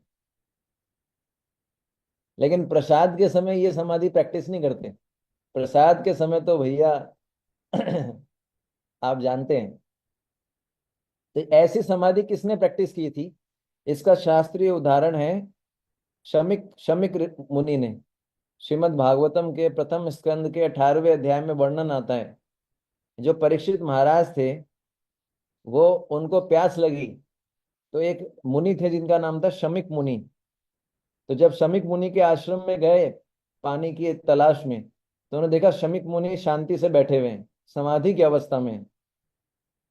जैसे ही परीक्षित महाराज एंटर किए उनके कुटिया में, तो उन्होंने देखा ही नहीं उनको। तो वो क्या है, वो कोई रूप नहीं देख रहे हैं। जैसे ही परीक्षित महाराज एंटर किए, परीक्षित महाराज के शरीर से सुगंध आ रही थी, उसको उन्होंने सूंघा भी नहीं। परीक्षित महाराज के आने की, परीक्षित महाराज ने बोला मुझे पानी चाहिए, उन्होंने सुना भी नहीं। परीक्षित महाराज ने गुस्से के अंदर आकर उनके गले में एक मरा हुआ सांप डाल दिया। उनकी समाधि टूटी नहीं, उनको स्पर्श का भी अनुभव नहीं हुआ। ठीक है। और भोजन तो वैसे भी नहीं कर रहे थे। आप समझ पाए। तो शमिक मुनि इस समाधि की अवस्था में थे, ये प्रकार का यज्ञ कर रहे थे शमिक मुनि। तो ये तो हो गया ज्ञानेंद्रियों का उदाहरण। अब कर्मेंद्रिय कौन कौन सी है, कौन बताएंगे।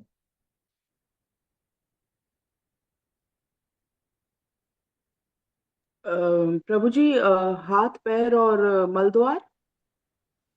ये तो हो गए तीन।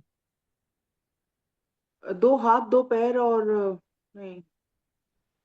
अभी अभी मैं आपको स्कैनर भेज देता हूँ, ठीक है ना। अब नेक्स्ट डोनेशन कौन देना चाहेगा इस्कॉन बीकानेर को। प्रभु जी, आंख नाक कान जिह्वा 1000 रुपये माता जी, स्कैनर आ जाएगा आपके पास। अब और कौन ट्राई करना चाहता है। 2000 रुपये हमने अभी फंड कलेक्शन कर लिया। Intelligent way of Hare collecting Krishna fund. प्रभु जी। हाँ प्रभु जी, 1000 रुपये हाथ सोच के हाथ बोलिएगा। पैर। हाँ प्रभु जी। हाथ पैर, मुंह, गुदा और लिंग। हाँ बिल्कुल सही जवाब। प्रभु कुलदीप जी अब सब मेरे को प्रभु। भेज दीजिएगा गंगापुर इस्कॉन को। अच्छा ऐसा है क्या। हाँ।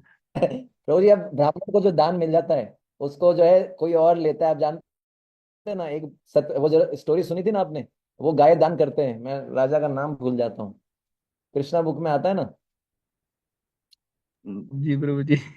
तो क्या होता है पता है ना आपको, राजा नृग की कहानी है। तो ये ऑलरेडी दान हो चुका है, ये दोबारा आपके पास नहीं जाएगा। ठीक है। तो बहुत जो है ये 5 कर्मेंद्रियां, इन पांचों के अलग अलग कार्य होते हैं। हाथों का पकड़ना, पैरों का चलना, ठीक है, और गंदगी निकालना इत्यादि, या जो है संतान उत्पत्ति करना, ये सब जो है। और जीव जो है वाणी का होता है क्या, बोलना। तो भगवान कह रहे हैं कि समाधि की अवस्था में आने आने पर क्या होता है, ना तो योगी बोलता है, ना जो है भोजन करता है, ना ना उसको जो है मल मल या मूत्र कुछ प्रकार का कोई कार्य नहीं, टोटली। उसके अंदर की जो, पेट के अंदर की जो अग्नि होती है, वैश्वानर अग्नि, वो भी बंद हो जाती है। तो ना तो भोजन लेता है, ना इनपुट ना आउटपुट, कुछ नहीं। इसको बोलते हैं समाधि। तो इस तरह का ध्यान किया जाता था सतयुग में। जैसे आजकल लोग ध्यान करते हैं ना, हम तो ध्यान करेंगे, ऐसा कर सकते हैं ध्यान। वो ध्यान करते हैं एक टाइम पे, और फिर क्या करते हैं दूसरे टाइम पे, उसका विपरीत करते हैं। तो ये समझ में आया आपको, आगे चलें। तो हरे ये तो कृष्णा प्रभु जी। लास्ट का मेरा इंटरनेट चला गया था, तो प्लीज सुनाई नहीं दिया मुझे। प्लीज थोड़ा सा हाँ, बाद में बताइए दोबारा। कहाँ तक सुना आपने? ये ज्ञानेंद्र के जो हाथ पैर, ये जो पांच ज्ञानेंद्र तो इंद्रियां बताई थी ना प्रभु जी, हाँ, तो हाथ पैर अब जो दिखना। है आप में से किन को समझ में आया, कौन समझाएंगे शॉर्ट में, शॉर्ट एंड स्वीट, माता जी को? हरे कृष्णा प्रभु जी, मैं प्रयास करूं। हाँ हाँ। प्रभु जी, जैसे अभी कर्मेंद्रियां आपने बताई, हाथ पैर मुख गुदा और लिंग, ये पांच कर्मेंद्रियां हैं। तो जो योगी होता है जब समाधि में होता है तो वो किसी भी प्रकार की इंद्रिय का प्रयोग नहीं करता है। और उसकी जो पाचन की अग्नि होती है, जैसे अभी आपने वैश्वानर अग्नि बताया था, वह भी शांत हो जाती है। तो ना वो भोजन लेता है और ना ही मल त्याग करता है, कोई भी एक्टिविटी नहीं होती उसकी बॉडी में, निष्क्रिय होता है वो। हाँ, समझ में आया माता जी? जी प्रभु जी, धन्यवाद।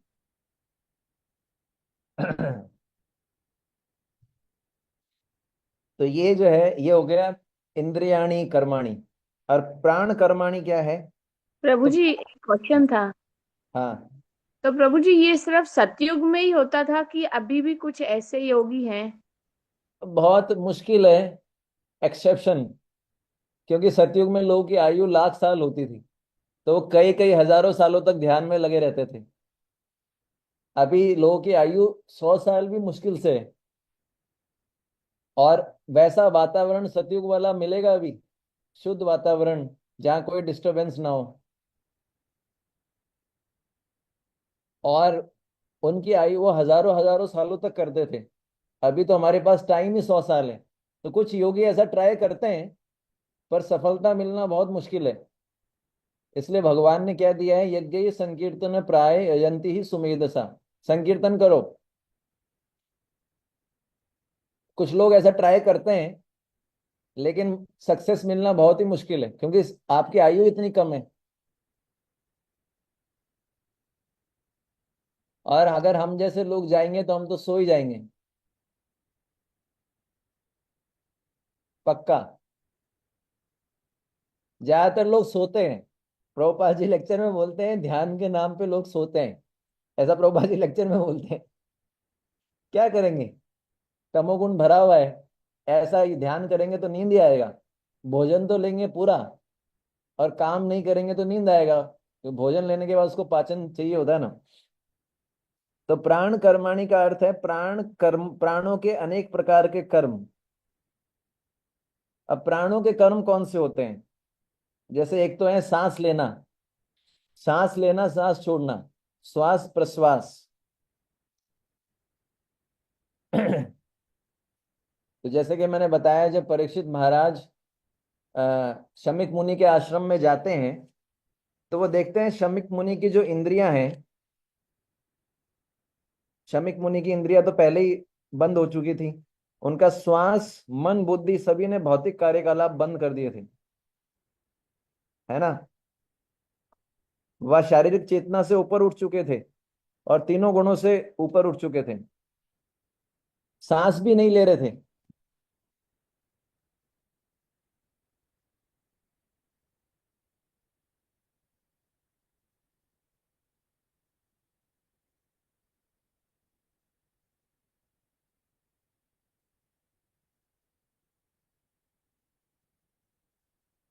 यानी धीरे धीरे उन्होंने सांस भी बंद कर दी थी। एक और उदाहरण आता है भागवतम में। कोई बता सकता है आप में से जिन्होंने सांस बंद कर दी थी?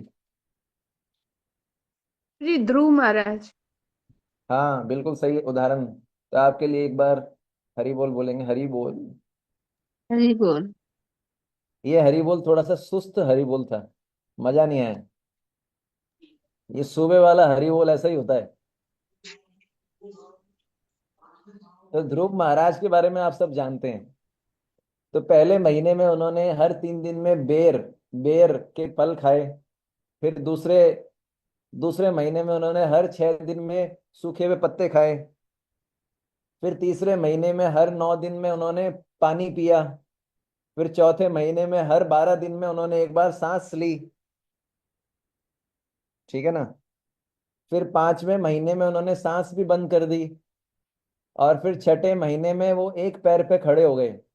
तो जब उन्होंने सांस बंद करी तो क्या हुआ, संपूर्ण जगत के जो प्राणी थे उनकी सांस रुक गई, और अलग अलग लोकों के जो देवता थे उनकी सांस की गति भी रुक गई। इस कारण से सब किसके पास गए, भगवान विष्णु के पास, और उनसे रिक्वेस्ट किया कि भाई इनकी तपस्या बंद करवा दो। तो ये उदाहरण है। तो प्राण कर्माणि का एक अर्थ होता है अपने प्राणों के कर्मों का, प्राण कर्माणि मतलब प्राण के कर्म, मतलब श्वास प्रश्वास, सांस लेना और छोड़ना। प्राण कर्माणि का एक और अर्थ है, वो है अपने प्रिय व्यक्ति की सेवा। प्राण कर्माणि का अर्थ है अपने प्रिय व्यक्ति की सेवा। तो क्योंकि प्राण शब्द का अर्थ होता है ऐसा व्यक्ति जो हमें प्राण समान प्रिय हो, ऐसा व्यक्ति जो हमको प्राण समान प्रिय हो, उसको बोलते हैं प्राण कर। प्राण शब्द का अर्थ है ऐसा व्यक्ति जो हमको प्राण समान प्रिय हो, ठीक है ना। और कर्माणि का अर्थ क्या है, ऐसे व्यक्ति के लिए कुछ कार्य करना, सेवा करना, यानी जो हमको प्राण समान प्रिय व्यक्ति हो उसकी सेवा करना, उसको बोलते हैं प्राण कर्माणि।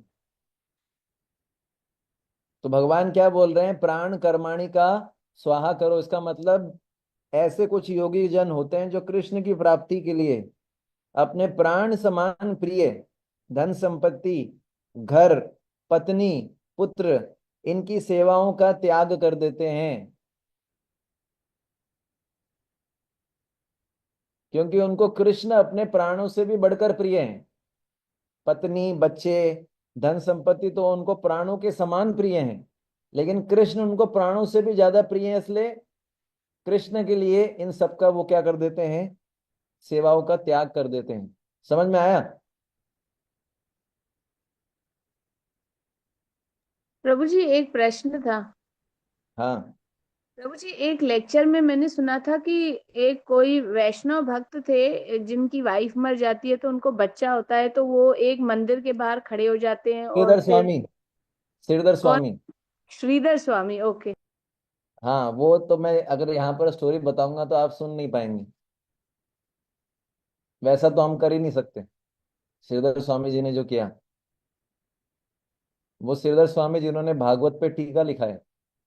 जो हम भागवत की टीका पढ़ते हैं, चैतन्य महाप्रभु बोलते थे श्रीधर स्वामी जो है उनकी टीका प्रमाणिक है, चैतन्य महाप्रभु खुद माने, ठीक है। हरे कृष्णा प्रभु जी। हरे कृष्णा।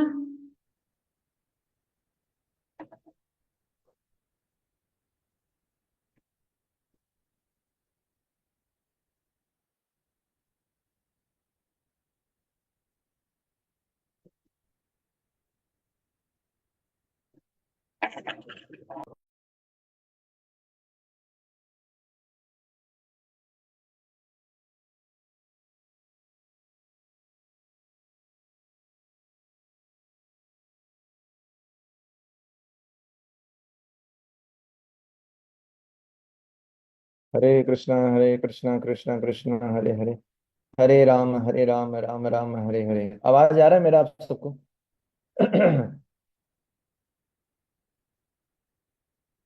यस प्रभु जी। तो इसका उदाहरण आता है भरत महाराज का। भागवतम के 5वें स्कंद के 7वें और 8वें अध्याय में भरत महाराज के बारे में आपने पढ़ा होगा, जो हिरण से आसक्त हो जाते हैं। तो भरत महाराज जो थे, उन्होंने अपना राज्य, स्त्री, पुत्र सबका त्याग किया और वन में जाकर योगाभ्यास किया।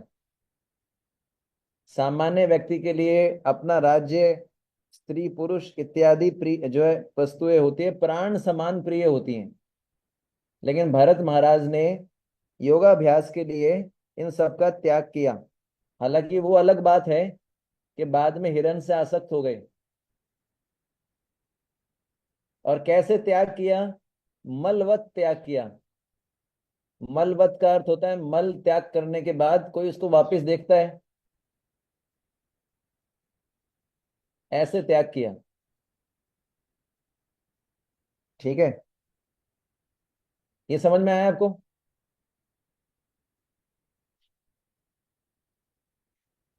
तो इसके इसके बाद एक और अर्थ होता है प्राण कर्माणि का, एक और अर्थ है, वो है प्राण का अर्थ होता है जीवन, और प्राण कर्माणि का अर्थ है ऐसे प्रकार के कार्य जो जीवन धारण करने के लिए किए जाते हैं। जीवन धारण करने के लिए कौन से कार्य किए जाते हैं, कौन बताएंगे?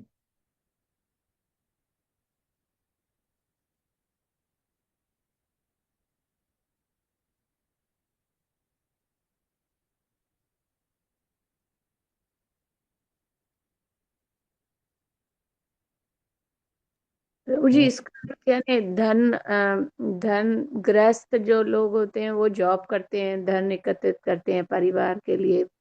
हाँ हाँ, तो क्या दिक्कत है? यहाँ पर हमको ये वाला योगाभ्यास करना नहीं है ना, भगवान ने पहले ही बोल दिया अर्जुन को ये तुम्हारे लिए नहीं है। ये तो आप भगवान जानकारी दे रहे हैं,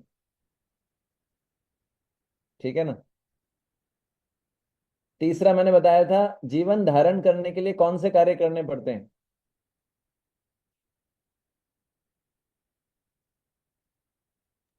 प्रभु जी भोजन लेना, जल लेना। हाँ, सोना, आहार, निद्रा, ये सब जो कार्य हैं, तो भगवान बोल रहे हैं कि योगी गण प्राण कर्मों का, यानी अपनी जीवन रक्षा के लिए जो आवश्यक कार्य हैं उनका भी जो है आत्म संयम योग नाम की अग्नि में हवन कर देते हैं। अब आपके मन में एक डाउट आया होगा कि प्रभु जी अगर वो इस तरीके से हवन कर देंगे तो जिएंगे कैसे? आया ना ये डाउट कि अगर वो खाएंगे नहीं सोएंगे नहीं तो कैसे अपने प्राणों को मेंटेन करने के लिए क्या चाहिए, भोजन चाहिए, निद्रा चाहिए, वस्त्र चाहिए इत्यादि, तो वो अपने आप को पालन कैसे करेंगे? ठीक है, तो इसका उदाहरण बताया गया कि ऐसे जो योगी होते हैं भगवान के चिंतन करते हैं और भगवान उनके शरीर की सारी आवश्यकताओं की पूर्ति करते हैं। आप बोलेंगे कोई उदाहरण देके बताइए, उदाहरण जानना चाहते हैं शास्त्रों का?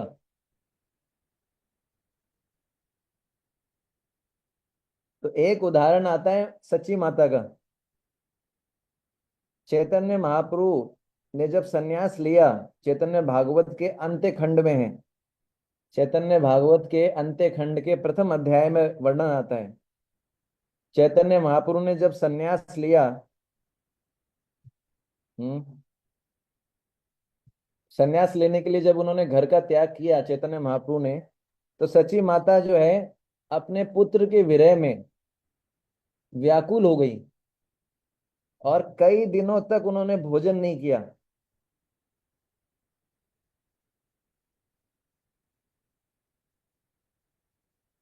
कई दिनों तक उन्होंने भोजन नहीं किया क्योंकि सच्ची माता को बहुत अधिक प्रिय थे चैतन्य महाप्रभु। लेकिन उनके शरीर की रक्षा कैसे हो रही थी? चैतन्य महाप्रभु के प्रभाव से। भोजन नहीं करके भी वो जीवित रहीं, प्राण नहीं त्यागे उन्होंने, क्योंकि चैतन्य महाप्रभु की कृपा से उनके शरीर की रक्षा हो रही थी। ऐसे ही उदाहरण आता है देवहूति मैया का। जब कपिल भगवान चले जाते हैं, वन में चले जाते हैं, उस समय जो देवहूति मैया होती है वो भगवान कपिल के विचारों में लीन रहने लगती हैं और उनको कुछ समझ में नहीं आता। उनको पता भी नहीं चलता कि मेरे बाल बनाए हैं कि नहीं बनाए हैं, मेरे वस्त्र जो हैं अस्त व्यस्त हो गए, उनको कुछ ध्यान नहीं रहा, शरीर का भी ध्यान नहीं रहा, वो केवल भगवान के बारे में सोचती रहती थी। लेकिन कपिल भगवान की कृपा से उनके प्राणों की रक्षा हुई। तो ये उदाहरण है।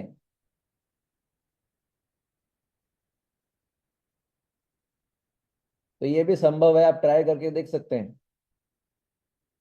हरे कृष्णा प्रभु जी। हाँ प्रभु जी जब आप इस श्लोक को बता रहे हैं जैसे हाँ। ये ध्यान योग का श्लोक आप बता रहे हैं, शास्त्रों से इसको उदाहरण दे रहे हैं, लेकिन भक्ति योग में भी ये सब प्रक्रियाएं होती हैं जब भगवान के मतलब वो अहेतु की कृपा करके अहेतु की भक्ति प्राप्त करता है, निष्काम भक्ति प्राप्त करता है, तो क्या भक्तों को एक ये वाली सिचुएशन होती है ना उनकी भी मानसिक तरीके से, क्योंकि भक्ति योग में भी ये सब होता है। ये जो चैतन्य, तो ये जो मैं आपको उदाहरण बताया, ये आप देखिए, चैतन्य महाप्रभु और चैतन्य महाप्रभु की माँ सच्ची माता, ये तो उसमें एक्चुअली क्या होता है कि वो भूल जाते हैं, वो भगवान के बारे में इतना चिंतन करते हैं कि उनको शरीर का भान ही नहीं रहता, पर भगवान उनके शरीर की रक्षा करते हैं। जैसे आप देखिए, इवन जो भगवान के शुद्ध भक्त होते हैं, जैसे प्रभुपाद जी थे, हालांकि जो शुद्ध भक्त होते हैं भगवान को एंजाइटी नहीं देना चाहते अपने शरीर की रक्षा की, लेकिन फिर भी भगवान उनके शरीर की रक्षा करते हैं। भगवान क्या बोलते हैं, योग क्षेमम वहामी अहम, कि जो मेरे अनन्य भाव से मेरा चिंतन करता है उसके पास जो नहीं है मैं देता हूँ, और जो है उसकी रक्षा करता हूँ। तो इसलिए घबराने वाली बात नहीं है, टेंशन वाली बात नहीं है, आप टेंशन में मत आइए। हमारे लिए जो स्वाभाविक है हमको वो पालन करना है। ये उच्च उदाहरण बताए गए हैं, ये हमको पालन नहीं करना है। अभी हमारी वो अवस्था नहीं है कि हम भगवान का चिंतन कर पाए, पर जिनको ये अवस्था आती है उनको नेचुरली इतना चिंतन होता है। देखते हैं ना संसार के अंदर, देखते हैं एक स्त्री को एक पुरुष से प्रेम हो जाता है, पुरुष को स्त्री से प्रेम हो जाता है, तो खाना पीना भूल जाते हैं। देखा होगा ना आपने। हरे कृष्ण प्रभु जी, देखा है, महसूस किया है, तभी बता रहे हैं ना कि ये स्थिति कि भगवान के लिए है, उच्च अवस्था है, और जो शास्त्रों में आप बता रहे हैं, हाँ लेकिन हाँ। ये हर किसी की होती है जीवन में, कि बहुत कहते हैं ना मात्रा कम हो जाती है। जैसे हाँ भगवान हमारे अंदर गुण है वो कम मात्रा में है, लेकिन अंश है हम, तो स्थिति हाँ। परिस्थिति आती है, लेकिन क्वालिटी क्वांटिटी कम होती है सबकी। ये श्लोक सब पे अप्लाई होता है जो भक्ति योग में आया है। हाँ, कुछ कुछ कुछ कुछ मात्रा में ऐसा बोला जाए तो हो सकता है, कुछ बहुत कम मात्रा में। कभी कभी हमने भी ऐसा अनुभव किया होगा जब हम भक्ति में आए होंगे, जब पहली बार आप वृंदावन धाम गए होंगे, और जब वहां से विरह, जब वृंदावन धाम से फर्स्ट टाइम वापस आएंगे तो आपकी इच्छा नहीं हो रही होगी आने की, आपको उसी के बारे में चिंतन चल रहा होगा कि वृंदावन धाम इतना बढ़िया था, है ना। कई भक्त देखे मैंने ऐसा रोते हैं, वो उनको वही दिमाग में रहता है 2-3 दिन, अरे वृंदावन वृंदावन। मतलब इसको इस दृष्टि से देखा जा सकता है, पर ऐसा लंबा समय तक हमारे साथ नहीं होता है, क्योंकि बाद में जो है हम कैजुअल हो जाते हैं। समझ में आया। तो ठीक है, ये हो गया। एक और अर्थ है प्राण कर्मों का। प्राण कर्मों का अर्थ है 10 प्रकार के प्राण। तो प्रभुपाद जी ने यहाँ पर 5 प्रकार के प्राण बताए हैं इस तात्पर्य में। वैसे 10 प्रकार के प्राण होते हैं, तो वो डिटेल में हम ज्यादा नहीं जाएंगे। प्राण मतलब प्राण वायु, जैसे इसको बोला जाता है प्राण अपान व्यान समान उदान। प्राण प्राण वायु जो होती है वो हमारे शरीर को संचालित करती है। बोलते हैं ना प्राण पखेरु उड़ गए, प्राण पखेरु उड़ गए मतलब प्राण चला गया। जैसे एक उदाहरण देके बताता हूँ। एक एक प्रकार की वायु होती है, इसको बोलते हैं प्राण। ये ऐसी वायु है जो हमारे हृदय में रहती है और हमारी सांस की क्रिया को नियंत्रित करती है। तो जिनको सांस की बीमारी है उसका मतलब उनका ये प्राण दूषित हो चुका है, ठीक से काम नहीं कर रहे हैं। ऐसे करके अलग अलग प्राण हैं। तो जो माता जी ने बताया था प्राण, प्राण वायु, वो अभी प्रभुपाद जी ने इसका ये अर्थ बताया है। समझ में आया। तो प्राण वायु के कार्य कार्य भगवान कह रहे हैं कि कुछ योगी होते हैं जो शरीर समाधि की अवस्था में, जिनका शरीर पूर्ण रूप से अचल हो जाता है, बिल्कुल स्थिर हो जाता है, प्राण वायु को भी वो नियंत्रित कर लेते हैं, बिल्कुल उनका शरीर क्या होता है, अचल। ठीक है। फिर भगवान बोल रहे हैं आत्म संयम योग अग्नौ, अर्थात आत्म संयम योग अग्नौ का अर्थ क्या है, आत्म संयम योग की अग्नि में। ठीक है। पिछले श्लोक में भगवान ने क्या बताया था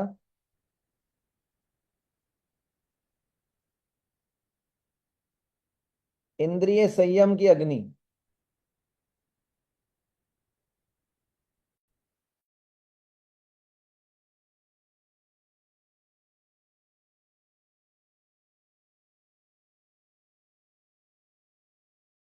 एक मिनट, हाँ।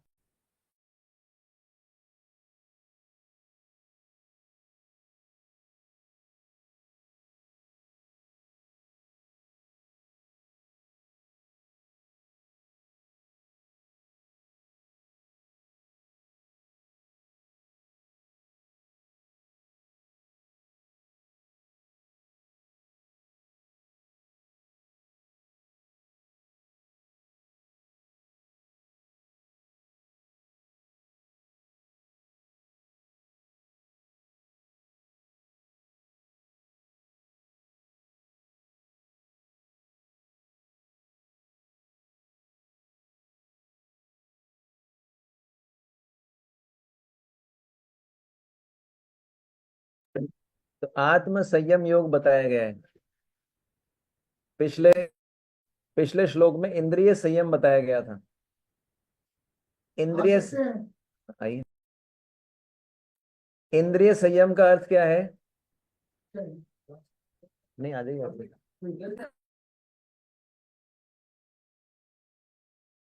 पिछले श्लोक में बताया था इंद्रिय संयम, था ना? पिछले श्लोक में इंद्रिय संयम अग्नु, इंद्रिय संयम की अग्नि में इस बार बताया गया आत्म संयम योग अग्नो। हम्म तो यहां पर आत्म संयम आया है, ठीक है। आत्म शब्द का अर्थ है इंद्रिया और प्राण। आत्म शब्द का अर्थ क्या है? इंद्रिय और प्राण, यानी अपनी इंद्रियों को और प्राणों को संयमित करना। और क्या है? योग, यहाँ पर एक शब्द एक्स्ट्रा है, इसको बोला गया योग, ठीक है ना? तो योग का अर्थ क्या है? ध्यान योग। अपने प्राण और इंद्रियों को नियंत्रित करके ध्यान योग करना। तो ध्यान योग का अर्थ क्या है? भगवान विष्णु या भगवान कृष्ण के रूप का ध्यान करना। यह है आत्म संयम योग। पिछले श्लोक में इंद्रिय संयम आया था, उसमें केवल ज्ञानेंद्रियों के लिए आया था। इसमें आत्म संयम का अर्थ है इंद्रियां सारी प्रकार की, प्राण, और फिर योग। योग का अर्थ है भगवान, ध्यान योग, भगवान विष्णु के रूप पे ध्यान करना। तो प्रभुपाद जी ने 25 नवंबर 1976 को इस श्लोक पे प्रवचन दिया था वृंदावन में। नहीं, श्रीमद् भागवतम के 5वें स्कंद के 6ठे अध्याय के 3रे श्लोक पे प्रवचन दिया था। तो प्रभुपाद जी बोलते हैं कि कलयुग के अंदर क्या है, ये जो ध्यान योग है ये सतयुग का प्रोसेस है, और इसमें भगवान विष्णु पे ध्यान किया जाता है। लेकिन आजकल कुछ ऐसे लोग हैं, प्रभुपाद जी बोलते हैं, कि जो किसी ज्योति का निर्माण जिन्होंने कर लिया है, किसी ज्योति या प्रकाश पर क्या करते हैं? ध्यान करते हैं, और घंटों घंटों सोते रहते हैं। प्रभुपाद जी बोलते हैं ऐसे लोग ध्यान के नाम पे क्या करते हैं? ज्योति पे ध्यान करते हैं और सोते रहते हैं। तो ध्यान का अर्थ क्या है? भगवान विष्णु पे ध्यान करना,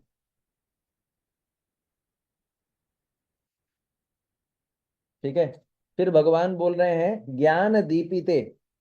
अब ये लास्ट शब्द है, ज्ञान दीपिते। ज्ञान दीपिते का अर्थ क्या है? ऐसी वस्तु जिसके द्वारा ज्ञान का प्रकाश प्राप्त होता है। ऐसी वस्तु जिसके द्वारा ज्ञान का प्रकाश प्राप्त होता है।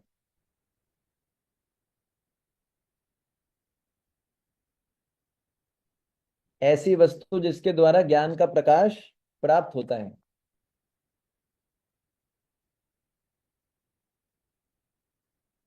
तो जैसा कि मैंने बताया कि इस श्लोक के अंदर आत्म संयम योग को अग्नि के रूप में बताया गया है।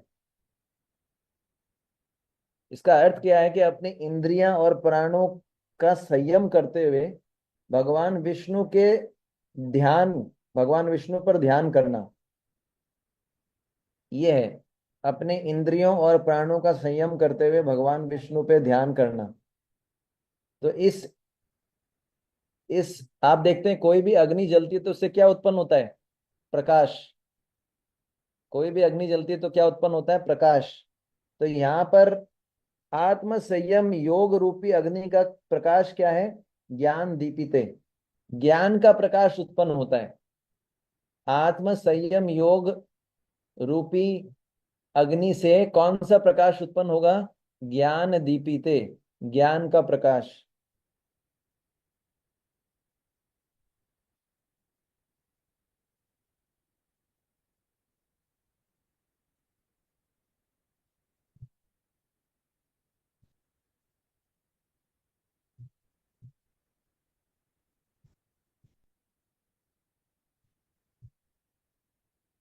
ठीक है, मतलब हृदय के अंदर ज्ञान प्रकाशित होगा, क्योंकि आत्म संयम योग किया जा रहा है, समाधि में जाया जा रहा है, नींद में नहीं जाया जा रहा।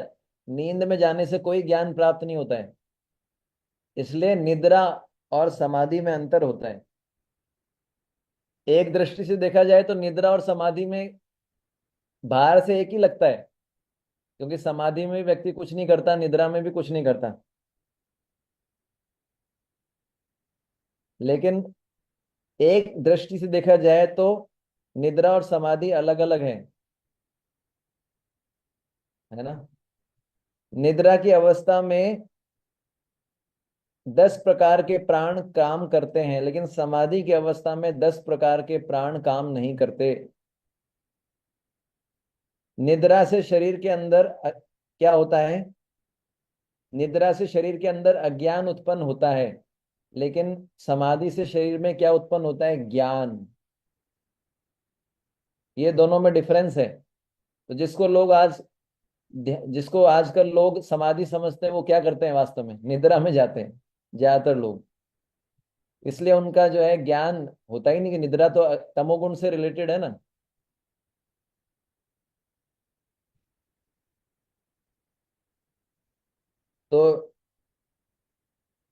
तो भगवान यहाँ पर बोल रहे हैं कि समाधि की जो अवस्था होती है, उससे प्रकाश उत्पन्न होता है, ज्ञान का प्रकाश। ये नींद वाली अवस्था नहीं है। कई लोग समाधि के नाम पे सोते हैं, ये बहुत बड़ा ज्ञान है। प्रभुपाद जी ने श्लोक पे प्रवचन दिया था 16 अप्रैल 1974। तो उसमें प्रभुपाद जी बताते हैं ज्ञान दीपिते, यानी ज्ञान से प्रकाशित। प्रभुपाद जी बोलते हैं लोगों के पास कोई ज्ञान नहीं है। लोगों को लगता है कि मैं जितनी अच्छी इंद्रिय तृप्ति की सुविधाएं विकसित करूंगा, जितनी अच्छी सुविधा दूंगा अपने देशवासियों की इंद्रिय तृप्ति के लिए, उतना वो जो है शांति का अनुभव करेंगे, लेकिन ये संभव नहीं है।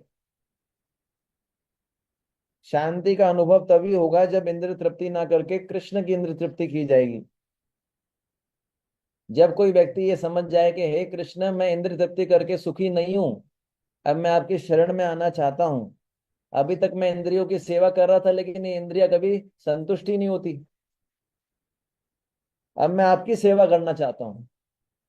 जब कोई ये समझ जाए, इसको बोलते हैं ज्ञान दीपिते। तो वो फिर भगवान से प्रार्थना करता है कि अभी तक मैंने अपनी इंद्रियों की सेवा की, पर कोई भी इंद्रिया जो है वो संतुष्ट नहीं होती है।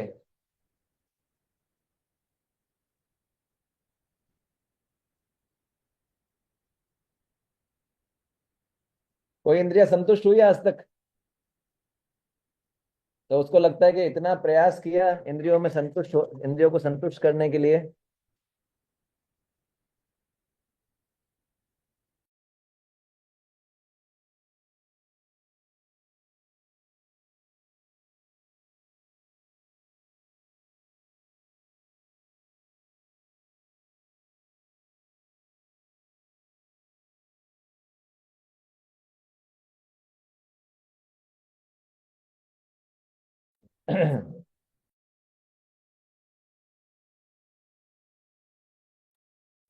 ठीक है ना। तो जब उसको ये भान हो जाता है कि मैं अपनी इंद्रियों की सेवा कितना मैंने किया, लेकिन फिर भी ये संतुष्ट नहीं होते, हे कृष्ण अब मैं आपकी सेवा करना चाहता हूँ, इसको बोलते हैं ज्ञान। और ये तभी आएगा जब हम समाधि में होंगे। निद्रा में होने से ज्ञान नहीं आता।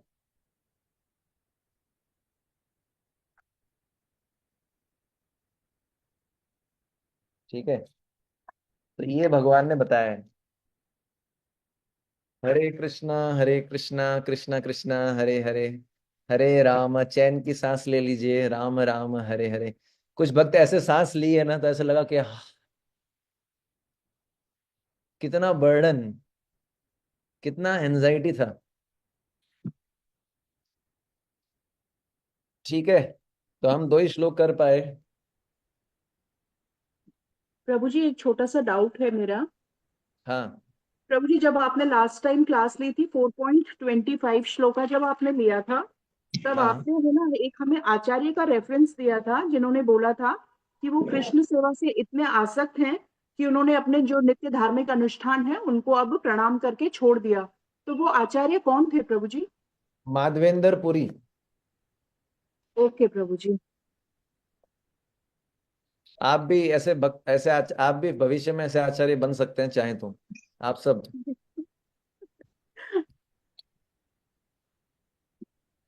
क्योंकि आप भी अपनी इस क्लास के लिए सब कुछ त्याग दिए।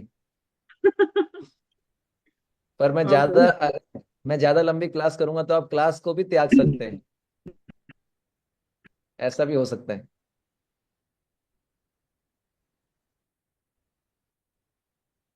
हरे कृष्णा प्रभु जी। हाँ हरे कृष्णा माता जी। प्रभु जी आपने अभी बंद किया और हमारे लिए एक सस्पेंस छोड़ दिया है इस क्लास के भीतर, क्योंकि मैं ध्यान से सुन नहीं पा रही थी, लेकिन अब ध्यान से सुना मैंने तो थोड़ा सोच रही हूँ। जैसे आपने श्लोक में बताया कि इंद्रियों की तृप्ति हमारी नहीं होती है, जितना भी हम प्रयास करते हैं इंद्रिय तृप्ति में उतना ही ये घी का कार्य करती है, आग को बढ़ाती है। तो हम्म। लास्ट में थक हार के हम यही कहते हैं कि भगवान हम आपकी सेवा करें। उसके बाद क्या होता है फिर, उसके बाद का बताएं अब। उसके बाद उसको जानने के लिए देखिए आगे का एपिसोड, भक्ति शास्त्री क्लास नेक्स्ट। आप थोड़ा हिंट बताइए, उससे फिर संतुष्टि होएगी क्या हमारे अंदर? देखिए मैंने बताया अभी हमारी इंद्रियां, हम अपने आप को भक्त बोलते हैं लेकिन अभी हम भक्त बने नहीं है। हमारी इंद्रियों में राग द्वेष है, अपने आप को प्रूव करके बताया है ना। तो जितना राग द्वेष से ऊपर उठेंगे उतने कृष्ण की इंद्रियों को तृप्त करने के लिए जितनी भावना होगी, जितनी परसेंटेज में, उतनी परसेंटेज में हमको संतुष्टि होगी। धन्यवाद प्रभु जी। अब वो भावना किसी में 0.5 हो सकती है, किसी में 1 हो सकती है, किसी में 10 हो सकती है, वो अलग अलग है। तो उसी के अनुसार हमारी भक्ति का लेवल आंसर मिल गया प्रभु जी मुझे। है ना। तो अब इसको बढ़ाना है। ठीक है, ठीक है, बहुत बहुत धन्यवाद। वैसे मैंने आप लोगों के लिए कल डुबकी मार ली थी। वैसे डुबकी मारने से प्रभुपाद जी बोलते हैं ज्यादा कुछ होता नहीं है। जय हो तीर्थ में प्रभु जी। जो केवल तीर्थ में जाने के बाद जो केवल डुबकी मारता है। धन्यवाद प्रभु। प्रभु जी जो नहीं जा पा रहे हैं उनके लिए तो बड़ी कृपा है कि प्रभु जी ये भी हो गया। हाँ, तो वैसे जो हरिनाम और कृष्ण कथा सुनने से सब कुछ मिल जाता है, जैसे कि मैंने बताया था पहले जी पिछले प्रभु। ठीक है, जी प्रभु बहुत जी बहुत बहुत धन्यवाद। बहुत धन्यवद प्रभु जी। Beautiful class. गुरु वैश्य कृपा सिंधु भेव जय पतितानां पावनेभ्यो वैष्णवेभ्यो। वैष्णवेभ्यो नमो नमः।